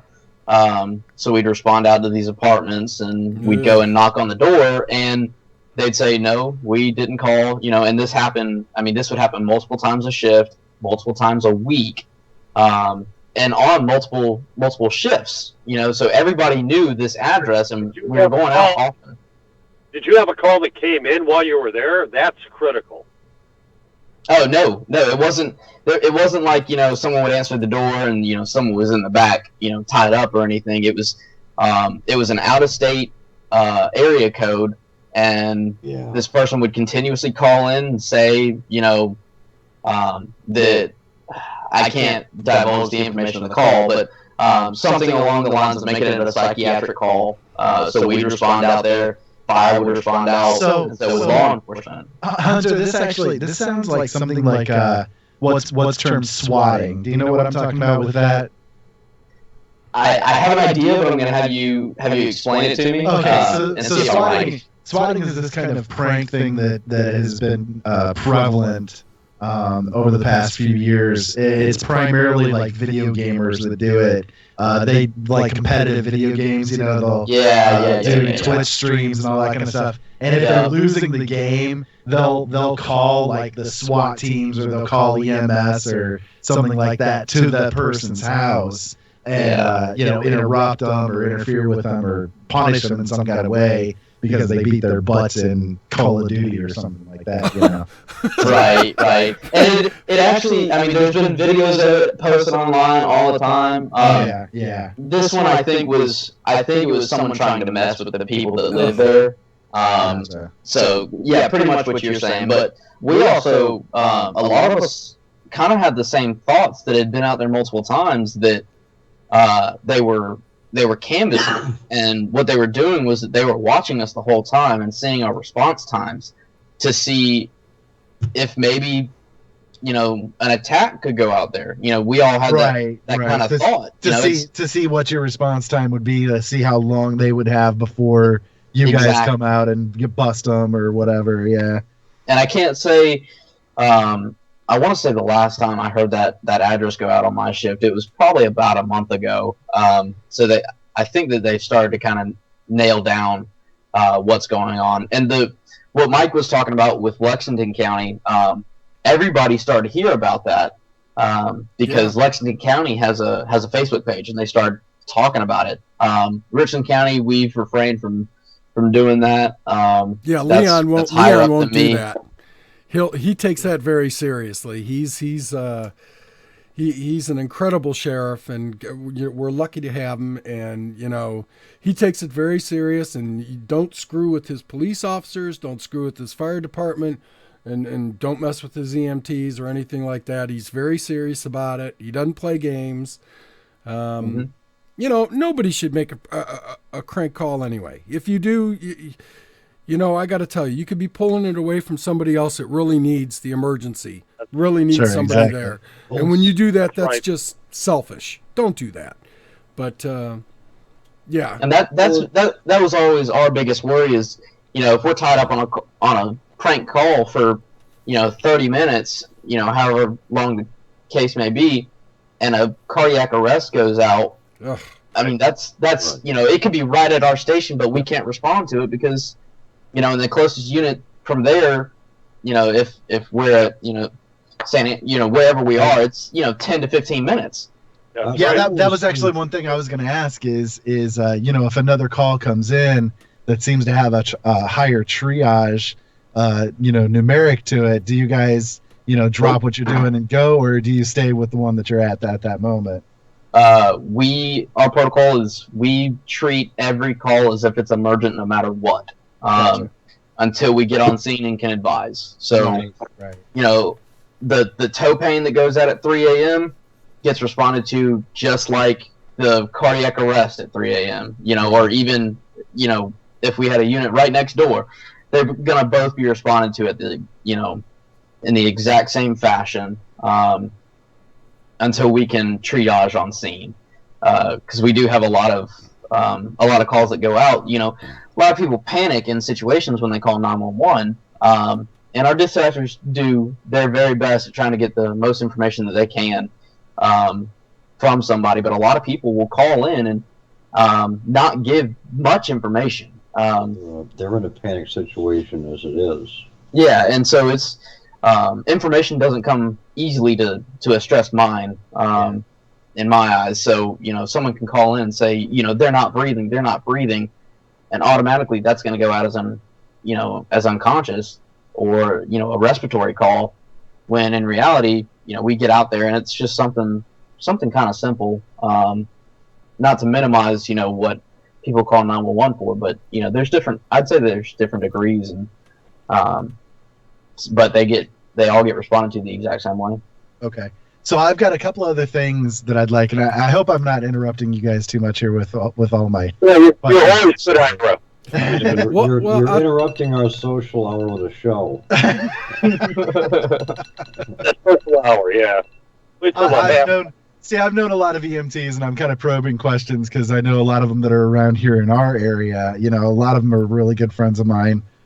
In fact, Joe, my co-host on Thursday nights, he was training to become an EMT, but he ended up not going through with it all the way. Lots of EMTs I know up here, though, and they're all, just wonderful guys who have really, they've got a mindset of dedication. And everybody that I know that works as an EMT, they all have that same mindset. It's like the attitude that I've always gotten from them is that, they do it because they protect the community in this way. And their first and foremost thoughts are, my family comes first, and I'm doing this for my family because one of them may be in this situation that somebody else needs to help them with, So absolutely. Everybody hold that thought. Hunter, can you still join us? Can you stay with us here? We're coming up on a break real quick. And Ira, I hope you stay with us too. Sure, because I have a couple of things I want to mention. Absolutely, because we all have so many more questions, and I have a few more. Before we go on to the break, I want to give a huge shout out again to Lift for 22. We can't thank enough for those gentlemen who give these gym memberships on out to veterans, and hopefully in the very near future we're going to have them on here, and that's what we're working towards right now. If you're a veteran, you're in trouble, please visit one of the pages on Facebook. There's so many of them. Formation 22, Stand 22. If you get it, you come to that point, please reach out for help, okay? We love you. We're tired of this number. And tonight we have a hero on that's also a veteran himself, with the National Guard. And I'll tell you what, he's tired of the number too, and we all are. So let's watch out for each other, our brothers and sisters. Until then, please come back and join us here on the next part of Show Us, Don't Tell Us with our hero, Hunter Brooks. Until that time, we shall be right back.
Oh, yeah.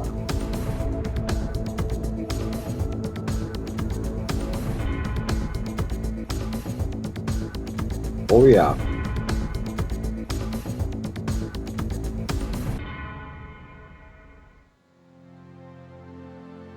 See Wade Open in the Eyes seeks out chat. the heart of matters, looking for explanations in places that most other radio hosts refuse to go.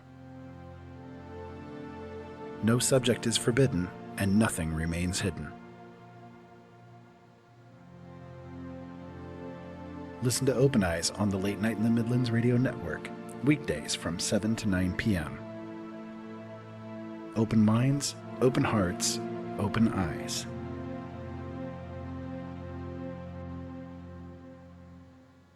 The L&M Radio Network and Late Night in the Midlands depends on you, the listener. We can talk. I Without don't you, think we're going there over would be no feet. us. So help us continue to bring you the best guests with the best information and subscribe today. Information on becoming an L&M subscriber can be found at the top of LateNightInTheMidlands.com. Just click the About Subscriptions tab and become part of the family while helping the truth stay alive. And while you're at it, maybe subscriptions aren't for you. A one-time donation helps as well. Click that donate button on the right side of LateNightInTheMidlands.com and help us help you. Have you ever heard of Audible? Audible is a website with hundreds of thousands of audiobooks. They're all high quality, easy to listen to, and, best of all, if you take advantage of a special deal that we've worked out for you, you can get one for free. That's right, a free audiobook of your choice in any genre, simply by going to audibletrial.com/openeyes and signing up for the free trial. It's simple to do, and it would support the shows that we bring to you, and hey, you get a free book out of the whole thing. So why not take advantage of it today? Go to audibletrial.com/openeyes and sign up for the trial. You're a pretty boy.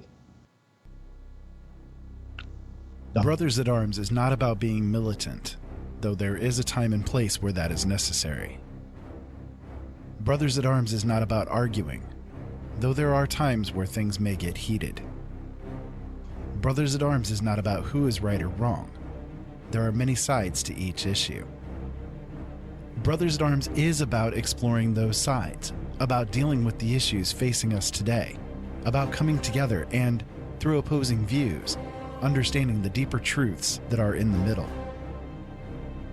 Join Ira Robinson and Joe Long each Thursday at 7 p.m. Eastern Standard Time on LateNightInTheMidlands.com as these Brothers at Arms discuss what you need to know. Brothers at Arms, it's about time.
And we're back.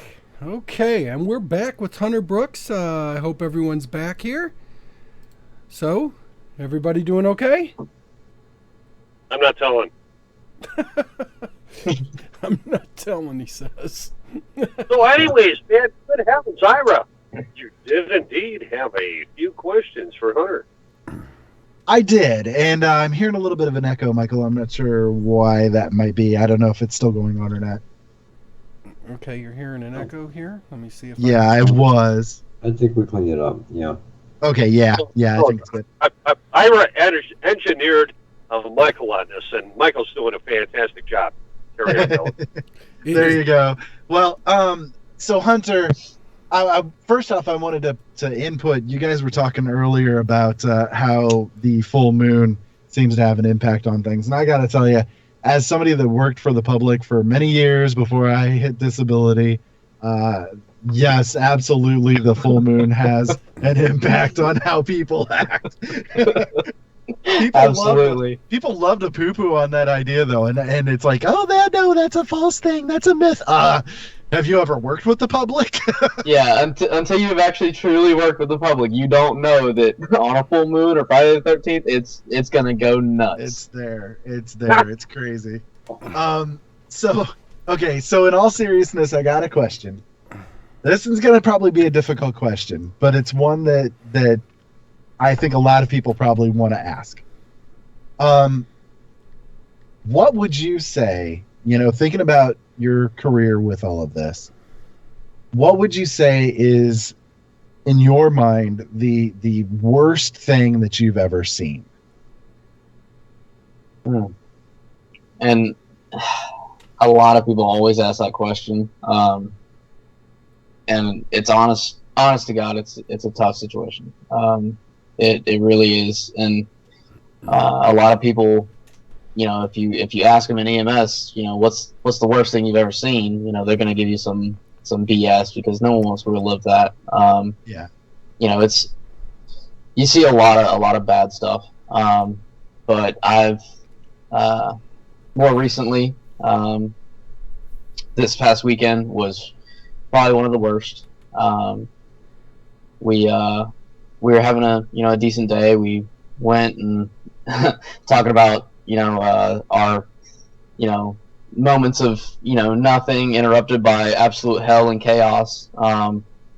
It is true. We went and picked up some food, and brought it back to the station, and we were eating and hanging out and talking and whatever, and a call goes out for a GSW, which is a gunshot wound. So we go and we arrived before PD, so we staged about a half block down the road, waiting on law enforcement to get there. And so we saw law enforcement. We followed them in hot, lights, sirens, everything running. Get on scene, and there's a guy laying on the ground with a gunshot wound to his left carotid artery right there, in his neck. And so we get him on the stretcher and get him in the back of the truck. We were just trying to leave because there's a huge crowd outside, a lot of moms screaming, a lot of everybody freaking out. So we get in the back of the truck, and I was actually, me and my partner, who's he's been on a while. We were training a new guy, so and he's not terribly green. He worked in the in rescue for I think he said 6 years, about 30 years ago, and just recently went and got his EMT to start this business again. And so we get the guy in the back of the truck, and we put him on the monitor. We're controlling the bleeding, and it's just a tough sight to see. I mean, you've got blood everywhere, and it turns out his heart was actually still, it still had electrical activity that we could see on the monitor, which but we couldn't find a pulse anywhere, which is called a PEA, a pulseless electrical activity. So it means that the heart's still alive, but it's not necessarily doing what it should, obviously. And so we work him all the way to the hospital, controlling bleeding, getting the airway in, and get all the way to the hospital. And it's it's hard to paint the picture, to be honest. I've heard people tell stories, and whatnot ever before I got into this business, and you're thinking, oh, gunshot wound, that sucks, whatever. But until you've seen the eyes of someone who's, on the verge of life and death, it's, if you look at that, it doesn't leave. And it's really rough. And so we got him to the hospital, and at the hospital they were able to get him back. So they took him straight to surgery, and he actually ended up dying in surgery. So that one was pretty rough. And there's crap that you don't know will affect you. It could be a simple call that, you think, oh, this, it's crappy situation, but, I'm working it. Well, I've worked cardiac arrest that, I worked it. I was fine, did everything we could, ended up not saving the patient. And, I was fine after the call. It was, whatever. Then, a couple days later, I was sitting out by a bonfire, and I'd had a few beers, and it just absolutely hit me, and it broke me down. And which is a good example as to why so many EMTs, police officers, veterans all have PTSD. It does. Yes, it hangs on to you. Well, and that goes into what I was just about ready to say. Is Hunter, with the things that you go through with all of this, do you have a really hard time not taking it home?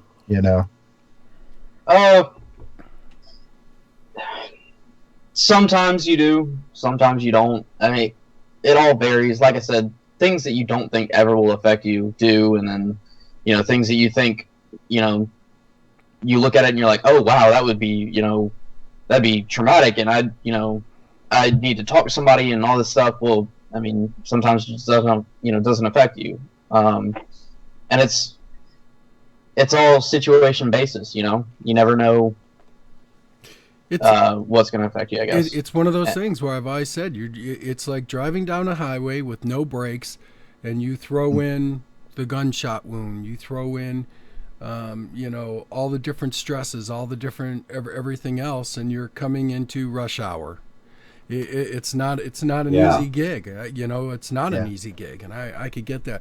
I would say probably for you, Hunter, I'm guessing here, and of course, speak for yourself.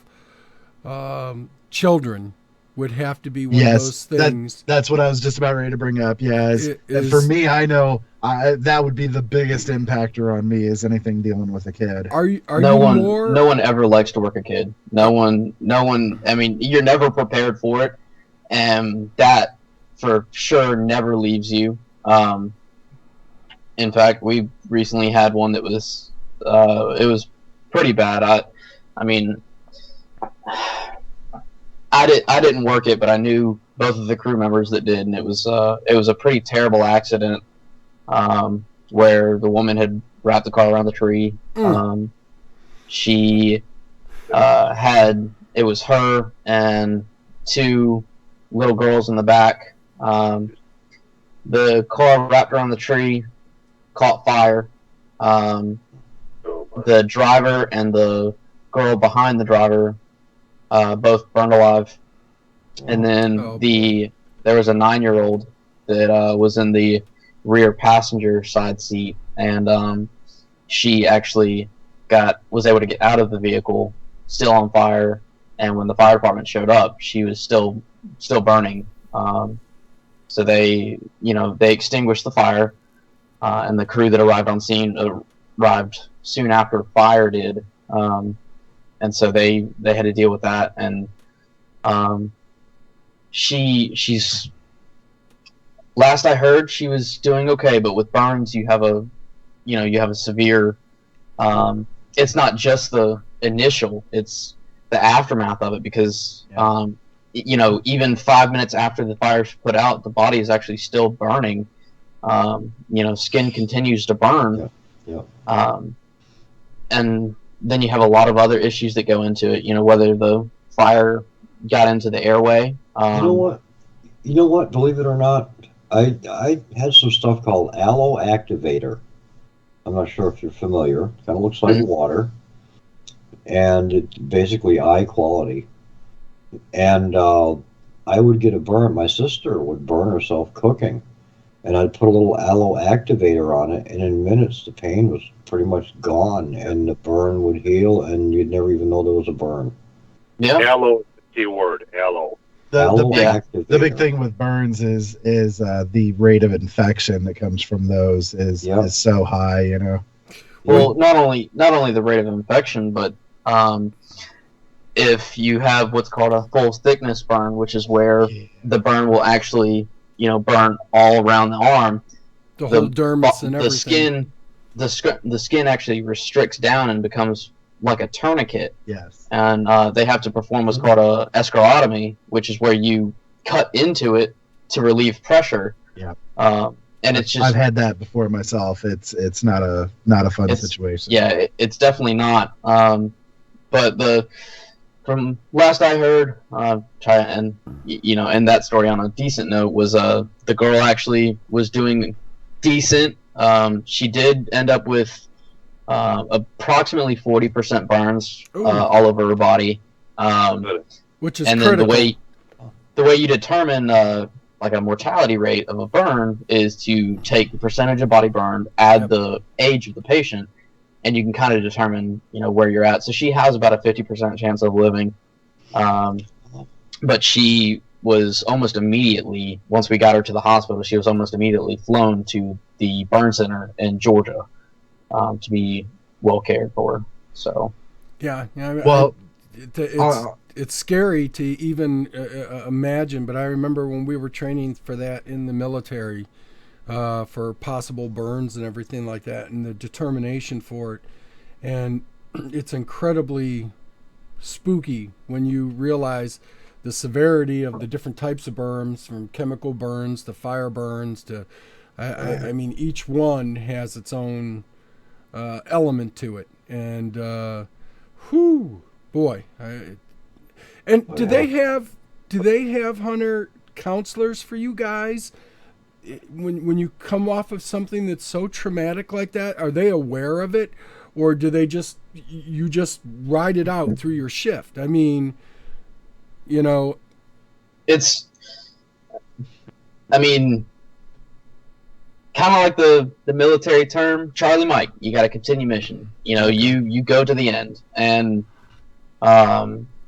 there is one paramedic that we work with that has actually started up it's like a critical incident group, where when you have gone through a traumatic call, you can go and speak with him and others who have been through it, and kind of get it's kind of like a therapy session. But for us, since we see it every day, it's not like we can just go home to our families and talk about it. We can't talk about our day. It's not that easy. You can talk about the funny calls, or the not so important ones, where it's just kind of like oh, haha, this happened, whatever the case may be. But when you have those traumatic calls, you don't want to talk to anybody about it, unless it's somebody that can actually understand what you're going through. And generally, we kind of hold like a debriefing session at the end of our shifts, just between friends. We gather around our picnic table outside, and we kind of just talk about our calls. And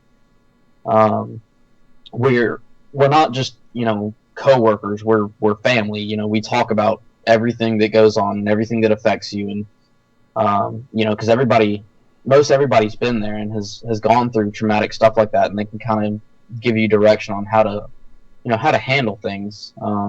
And so that's been a blessing in disguise. Is how many friends and family. Spend a lot of time together, so you're gonna get that family attachment. And then you also get the fact that when you're on a truck with one person for 12 and a half hours a day, and we end up you ride 14 shifts with that same person throughout the month. Yeah, I mean you become honestly sometimes even closer than family. And you can tell when something's going on. You can tell if something's going on at home, or if you can tell when something's different. And so that's a huge thing. After that GSW call, we were driving back down the road. My partner looked at me and he goes, "Hey, are you good?" And I said, "Yeah, I will be." And at the time, I didn't want to talk about it. It's just, I kind of wanted to just reflect on it, and because you think about, I mean, when you're going over it in your head, you're sitting there thinking, you're like, well, what could I have done better? Why, Right. That kind of thing. You second guess yourself. You review the call in your head and try and make yourself better. Right. And so, but yeah, you get to that point where you're such close proximity that you do become like family, and you talk to those people about what's going on, and even outside of work, you talk to them about what's going on outside, and And that's the biggest thing that people have a hard time with is knowing that they can't change things that have already happened, Right.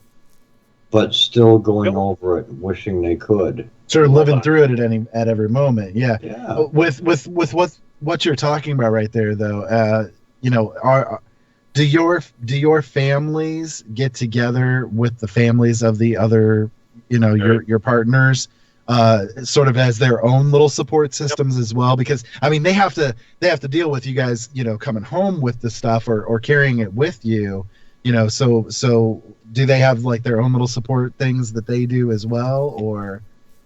I mean, not necessarily, because like I said, most of us don't like to take it home. We keep it at work, and we know, you're going to bring stuff home with you. And I know some people can talk to their spouses about it.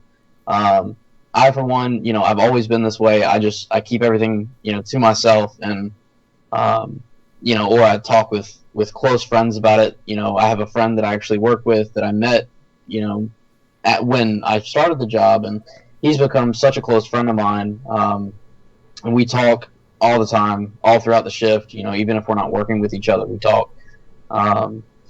And we do try and, sometimes the families, get together, but that's when we all get together, so if I go and meet up with my buddy, and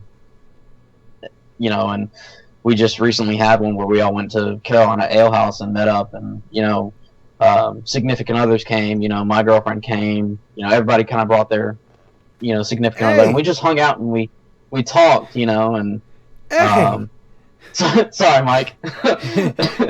But yeah, I mean, I wouldn't say that they get together necessarily to talk about how we come home from work, but I can't speak for everybody. That's just, like I said, I try not to bring it home as much as I can. Well, listen, I need to take off, guys, but thanks for letting me come on here for a while and blab with y'all. And Hunter, seriously, thank you again for everything that you do, man. It's deeply appreciated by those of us in the civilian route, I guess you could say. So. Well, I appreciate you. Coming in here and asking questions. I love talking about what I'm passionate about, and this is one of the things that I'm severely passionate about. Is my job. So, I definitely so. Appreciate you coming in. You guys have a great night. Love y'all. Love you too, Ira. Thanks for popping in, Ira. I love you, man. Take care. You bet. Bye bye. Yep. Hunter, the people have changed here recently, and there seems to be a lack of compassion. And what you're doing, so few people do it. You know what I mean? So few people have that compassion nowadays. Right. And I, for one, am thankful for people like you that can do that. Absolutely. I mean, like I said, at the beginning of the show, we love what we do. We do it for a reason. It's not something that you can just get into and, think that it's just not going to A, affect you at all, or B, that you can just come in and, do it and feel no different about it. You have to love what you do in order to keep coming back and keep seeing the things that you see and, do the things that we do. I think it's great, and of course it's great having Hunter live near us, and and having him stop on by. Of course, he hasn't brought Jordan by yet, but you're going to have to do that, Hunter. You know, I will. So, but you know, we're lucky down here to have him because you know between him and Jeff and Greg and the different people that we have down here, and all of us being veterans and all of us understanding and having that empathy, as you describe it, Skillzzz. Empathy is that ability to put yourself in the other person's shoes. Period. Yep, and you know, so we've. Boy, you know all these guys. Do they frequent your home or? Absolutely, and I love it. And you know, he'll come on over and he'll sit with Judy and I, and we'll try to stuff his face and get him coffee and sit and talk for a few hours. And every once in a while, he'll let me drive his Mustang, and that gives me my fix. So I can see him going into work. He'll go into work and say, "Hey, my buddy Mike is going to be working on this transmission and be ready for a call." You know, he knows that I'll do it. Do you know that when Hunter first came to the what I wanted to bring up was 1999, man, and I've been being a welder from Lincoln Electric since 1982 till now. I've been caught on fire so many times, burn scars. You'll have that, you know, like the old timers that say, "Don't worry about a kid, let the blood put it out." Well, if you're burned well enough, it's cauterized, and you don't have to let the blood put it out. Yeah, you know that. Anyway, moving right along in a positive fashion. In '99, I was welding 5P overhead on a rail, and I wasn't wearing the sufficient gloves, and some spatter went through the glove on my ring finger and put it down on the bone, which wasn't good because it burned the nerves in that. And so I was getting this washed off. Well, an older guy, an older gentleman at the time, in '99, he laughed at me. He says, "Kid, what are you even doing in here, man?" He's sitting right next to me. He says, "You cracked me up, man. When you're worried about a ring burning down to your bone?" He says, "Let me show you something." He pulled up his pant leg, and all I had seen were diamond grafts on his leg. He says, "Let me tell you a little story." He says, "All right, I got more ears than a cornfield. Let's hear it." Him and his partner was a welder. They were both welders. They were working on a steam line. The steam line cut loose, killed his partner, and he wound up in a hospital with 60% burns. He says, "You know what? You know what hurt me more than my burns? Listening to he was in a burn unit, listening to all the children screaming, because they'll scrub you down, man. When you're burned, they scrub you down." He said, "That's what hurt the most." He says, listening to all the kids in that burn unit, man. You know, so I mean, stuff that Hunter does is, man, God love you, man. I wouldn't want anything to do with it. Good heavens. You know, you get that, and I've had a couple, you know, especially doing the work that I do, you know, casting the metal and stuff. I remember for some stupid reason I opened up the burnout oven, and, you know, we had that thing set at like, you know, 1800 degrees, and I don't know what made me do it, and I rested my forearm on the edge of the oven door, and it burnt me straight on down to where it was sticking a little bit to the door when I went to pull it back. And that was a hospital trip and a scar that I have to this day, and I have not burned myself since that time on anything like that, because I'm telling you, not only did it scare the crap out of me. Because hindsight 2020, that's why. Yeah, well, let me tell you, it scared me so bad, and I had a hard time, and I do anyway with the lupus, but I have a hard time. The nerves still get to me every once in a while, and I get a tinge, and I'm like, okay, that's, you know. So now when I cast, I'm real careful. I choose my crucible rings right. I make sure the torch is working right. I make sure that door is secure and everything is done right. And I tell anybody, don't come back and talk to me if I'm casting. I might turn around with the torch and roast you. You know, You know, It's like telling a kid, don't touch the oven, it's hot. And they touch it, it's hot. You won't do it again. No, That's for sure. You just A took preliminary is smelling burned hair. It's like, hey, I know that scent, and it's like, I don't want to smell any more than that.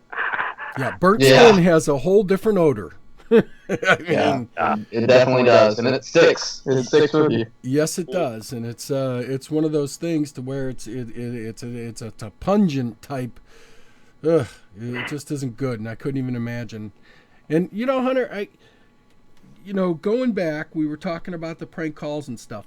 What do they have in place when you catch these people afterward? Can the EMS charge them a fine for travel? Can they charge them anything? What's the repercussions that they would have to face for doing something so stupid? $100 they hit. Well, unfortunately, that's we never see the end of it, or that end of it. It's kind of left up to law enforcement, and if law enforcement finds them, all we know is it stopped. That's it. So we don't know if they got caught or are there laws in place for this kind of thing? Is it like interfering with a public servant or something like that, or yeah, most definitely. There's you've got there's abuse of the 911 system. I'm sure they can charge them with a lot more than that. Like I said, that's law enforcement. I'm not 100% sure on that, but they definitely. I know of one that's definitely abuse of the 911 system, which is, if I'm not mistaken, it's a felony. But don't quote me on that, because it is a federal service. So I honestly don't know, because we don't get to see that end of it. That's right, because it's a crosses state lines and everything like that. 911 is a universal thing, so I would imagine, yeah, that's right. I didn't even look at it in that perspective, but that's I couldn't even imagine on that. Now let me ask you, how long before they replace your equipment, like the truck itself? I mean, is there a certain amount of time? Is there a certain amount, Not necessarily time wise. We have some brand new trucks that, in fact, the county bought them over 2 years ago, and they sat in a lot at the county shed, which is where all the county vehicles are worked on, whatnot. But they were stored out there for quite some time. Brand new 2015 trucks, with 1,000 miles on them. They were actually stored out there for a while, waiting on some of our units to either have to go out of service, due to maintenance issues or whatever the case may be, or until we had more people hired on and we needed to bring the trucks on. So exposed to the weather or inside? What now?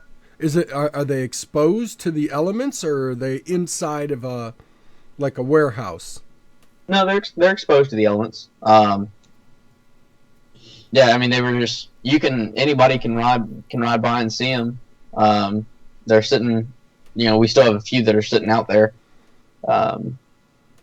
And it's the same with law enforcement. They have a lot of vehicles out there. They have a couple fire trucks out there. Just kind of, I mean, it's not like a warehouse where they can be stored. It's just kind of outside in a lot. All right, so here's one of my questions I thought about, like in Richland County here and everything, and we have the certain amount of units you were talking about. What happens if we had, the dam broke, and we had a catastrophe, a natural catastrophe or something like that? Are we prepared, in all honesty, or are we hung?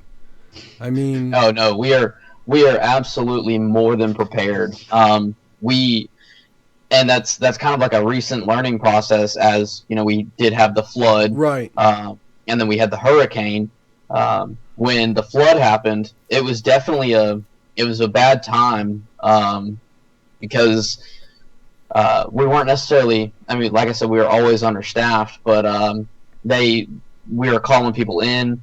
I wasn't working there at the time, but they were calling people in. They were, supposed to be off. So if you're on your normal 2 days off, you were getting called in because you had to work. I mean, you have an obligation at that point. So these people are getting called in to work. They ended up working 24-hour shifts. They might get 6-8 hours off, and then they're coming right back into work because, like I said before, and many times, we love our job. We love helping people, and that's, I say it's an obligation, and it kind of is to come in, but at that point, anybody and everybody's going to do everything to try and pretty much relieve the crews that have already been working for so long. You know what I'm saying? Yeah. How do you get to those areas that were flooded out? Like Arcadia Lakes was one that was terrible, but then you had the one over by the old mill off of one where the whole dam broke. And I remember, Judy and I went and we had lunch there one time, and this was a pretty good size little mini lake there. And you go there now and it's like gone. You see grass on the bottom, and I was just amazed. And I saw the aftermath of the damage. How do you get to those people? What do you do at that point if you can't get to those people? Well, for us, I know Arcadia Lakes was bad. The Northeast had its breakdowns. But one of the areas that was really bad was the lower end of the county.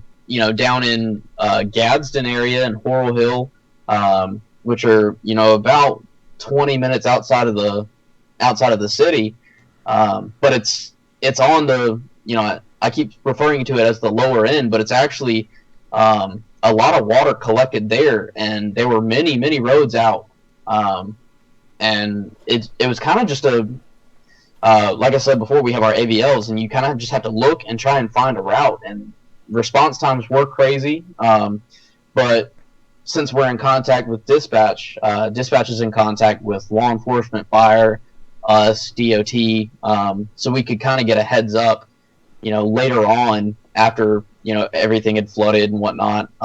You could kind of get a heads up on where the areas were bad and where the alternate routes were, which kind of helped us out a lot. But, that first few hours where it was bad, you kind of had to find your own route.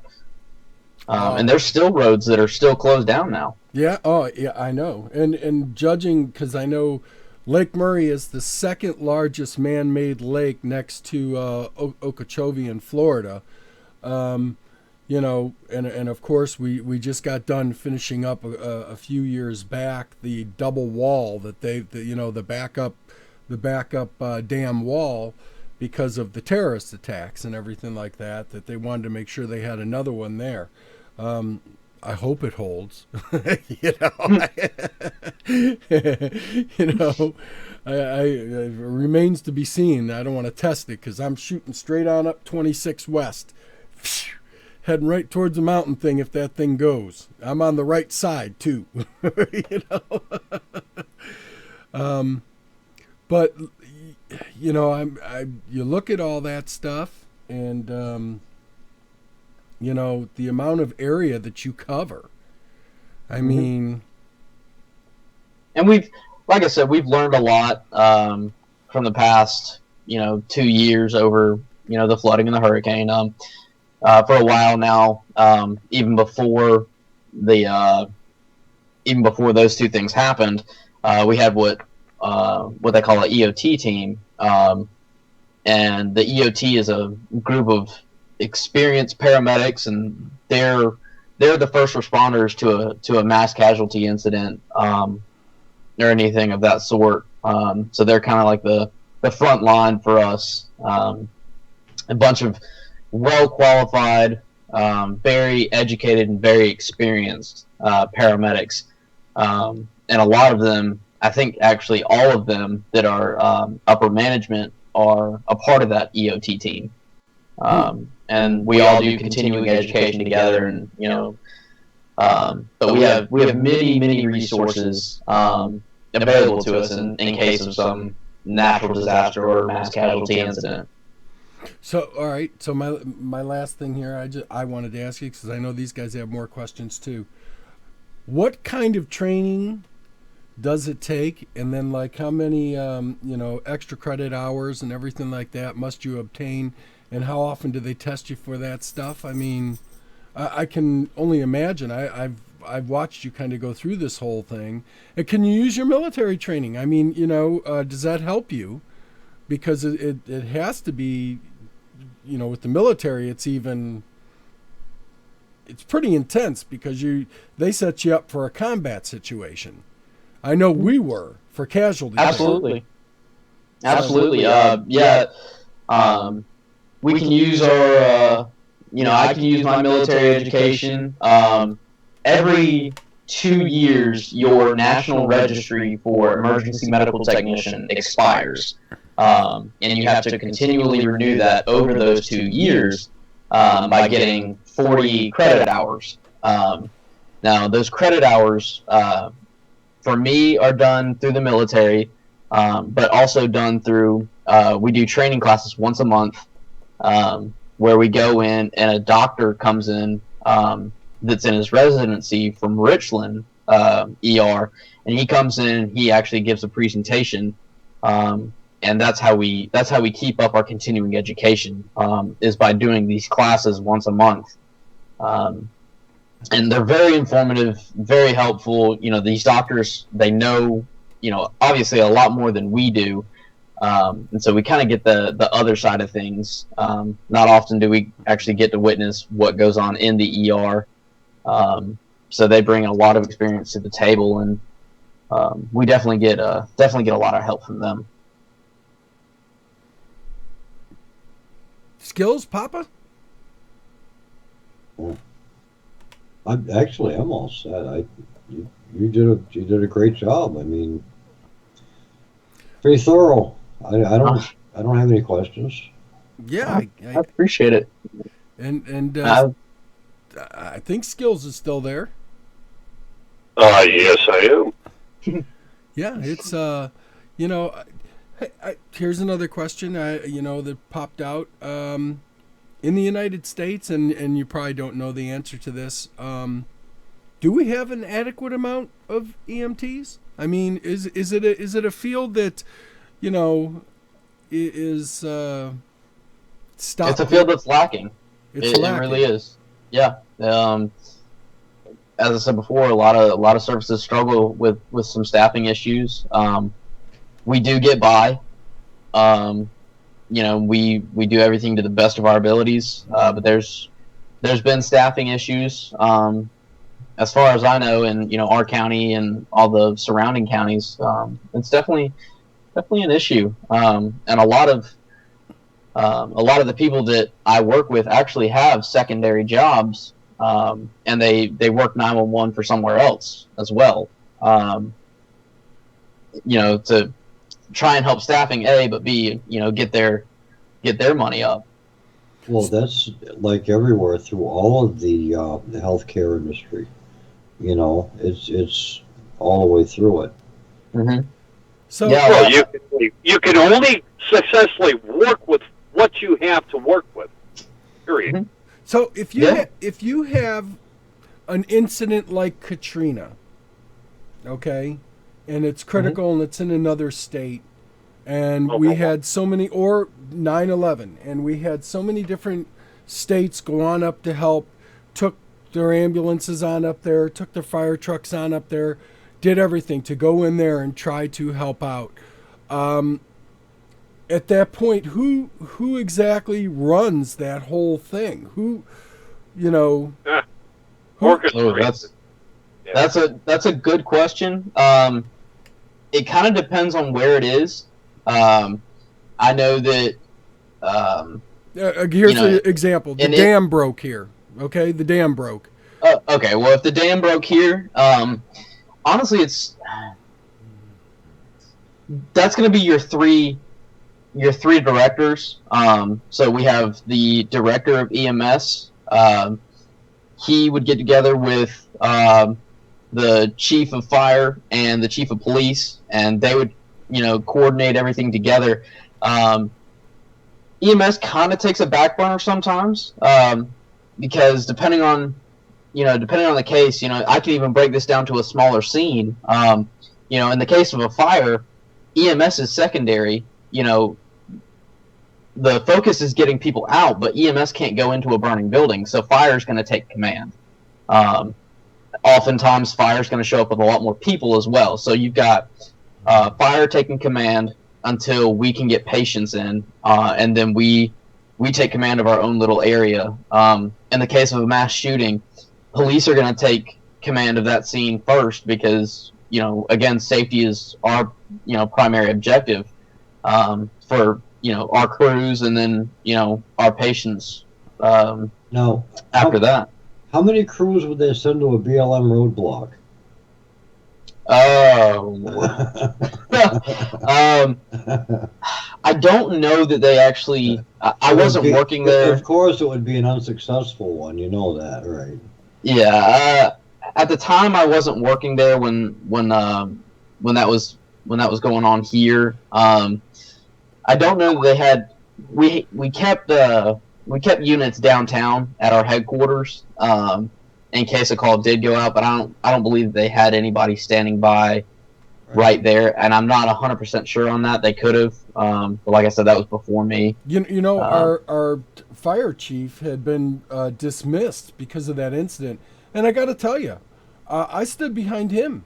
They were blocking EMS, they were blocking some of the fire crews. They are infringing the rights of others. And I'm going to tell you, the man had said something. That's all he said. He was angry. I understood it because he was trying to do something to prevent and to save and, preserve life.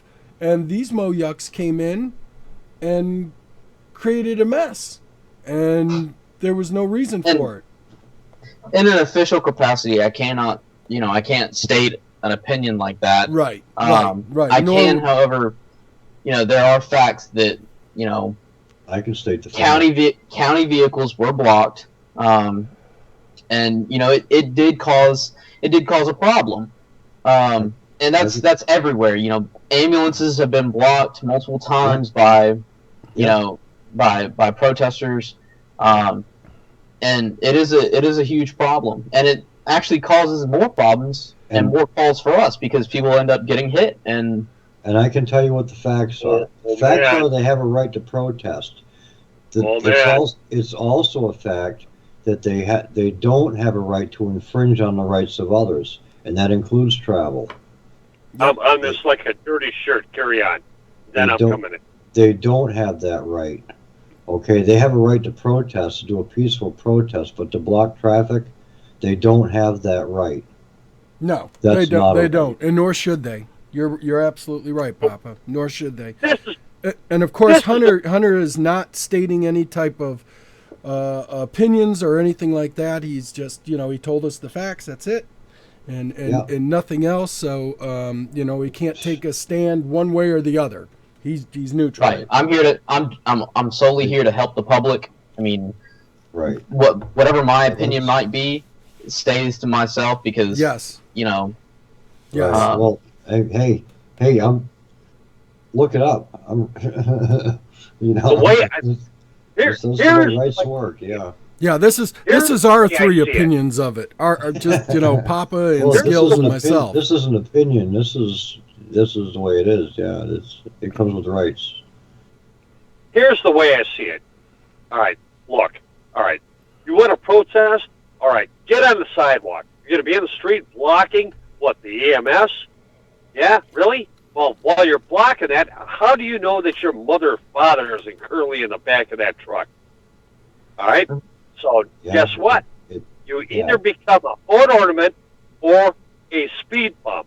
And hey, by the way, we've just collected easy organ donors. Pick them up, guys. Throw them in the back of the vehicle. Get out of here with that. Yeah. You can't do that. However, you need 3 meat wagons down here. We got bodies. Do it in a safe capacity where you don't become a victim yourself. And you know what? That's called addition through subtraction. Yeah.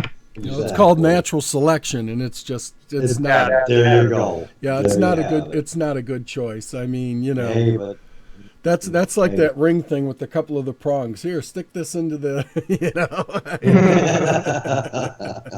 Well, it's like anybody protesting Obama because we had to go work the next freaking day. Well, it's just, it's such a hard gig to do this job anyway. And it takes somebody with extraordinary heart, soul, and empathy and sympathy for other people to go and do it. Respect them. Absolutely. Okay? Anybody can do radio. What you're doing takes talent. It takes that drains you to death, man. It really does. Right. Yeah, you're a hero, Hunter, and we're grateful, and we are, just honored beyond belief. All that you do for all of us, because one day I'm sure I'll probably be in the back of that thing, and well, I hope not. I mean, I hope not too. Yeah, but it's always a good chance that well, it could, but Good chance. I'm not looking forward to that day, but it is what it is. But God knows I've had enough of those trips. So Well, I appreciate all you do, and all who are like you do what you do, and God bless you, man. God bless you. Hey, we appreciate the support. I mean, so much. I was happy to come on the show. To get the word out. That we are still here, and like I said, we're happy to do what we do. And it is sometimes called a thankless profession, but we don't do it for thanks. We don't do it to be recognized at all. It's literally because we love what we do and we know that it helps the public, and that's all we want to do. Hey, we've got another person that wants to add in here. So I'm going to do that right now. And let me see. Aha! You have a very noble occupation, and it takes a special person to do what you're doing. Keep it up, man. Thank you. Well, I appreciate the support. Like I said, it's much appreciated. Well, people thank me for my service as they look. I chipped paint when I was in the Navy. Okay, don't thank me for chipping paint. Well, I've got somebody wants to ask. Since we're winding down here, we got Tom that's coming on here, and I'm sure he wants to say hello real quick, all the way from Australia. So as soon as there he is, he should be on any second now. Tom, how you doing? You're with Hunter Brooks. He's a EMT here in South Carolina. How you going? Hey, how you doing? Good night. Just from work, so. You just had a little bit of an adventure, didn't you? Just have to get a chemical wash down? Yep. What did you do wrong? I didn't. It was the boss's grandson again. He was lifting a 20-litre drum of glyphosate, in other words, Roundup, by the Oh, that's corner. What are you doing? And I said, it's got a handle on it, lifted. And by the time I said that, the whole pump thing had broken off. This thing's hit the ground and just gone all over my legs. And I've just gone, you effing, and just walked straight into a chemical. So I have no pants. Decon Tom. All right. You owe me a brand new pair. So basically, is what you're trying to tell us is that you just got a souped-up Nair shave. Yeah, Monsanto style. Yes. Yeah. Well, I will. I will tell you. You know what? We're wrapping up here, and Hunter, stay on for a couple minutes afterward, if you can. And Tom, since you were the last one on, any last thoughts? Well, I really appreciate the work that people like you, or you yourself, and the people like you do. Like my family's pretty much police, military, and medical, so I've got a rough idea. I've never worked in the industries, but like both of my neighbours on either side of my parents' place are both paramedics.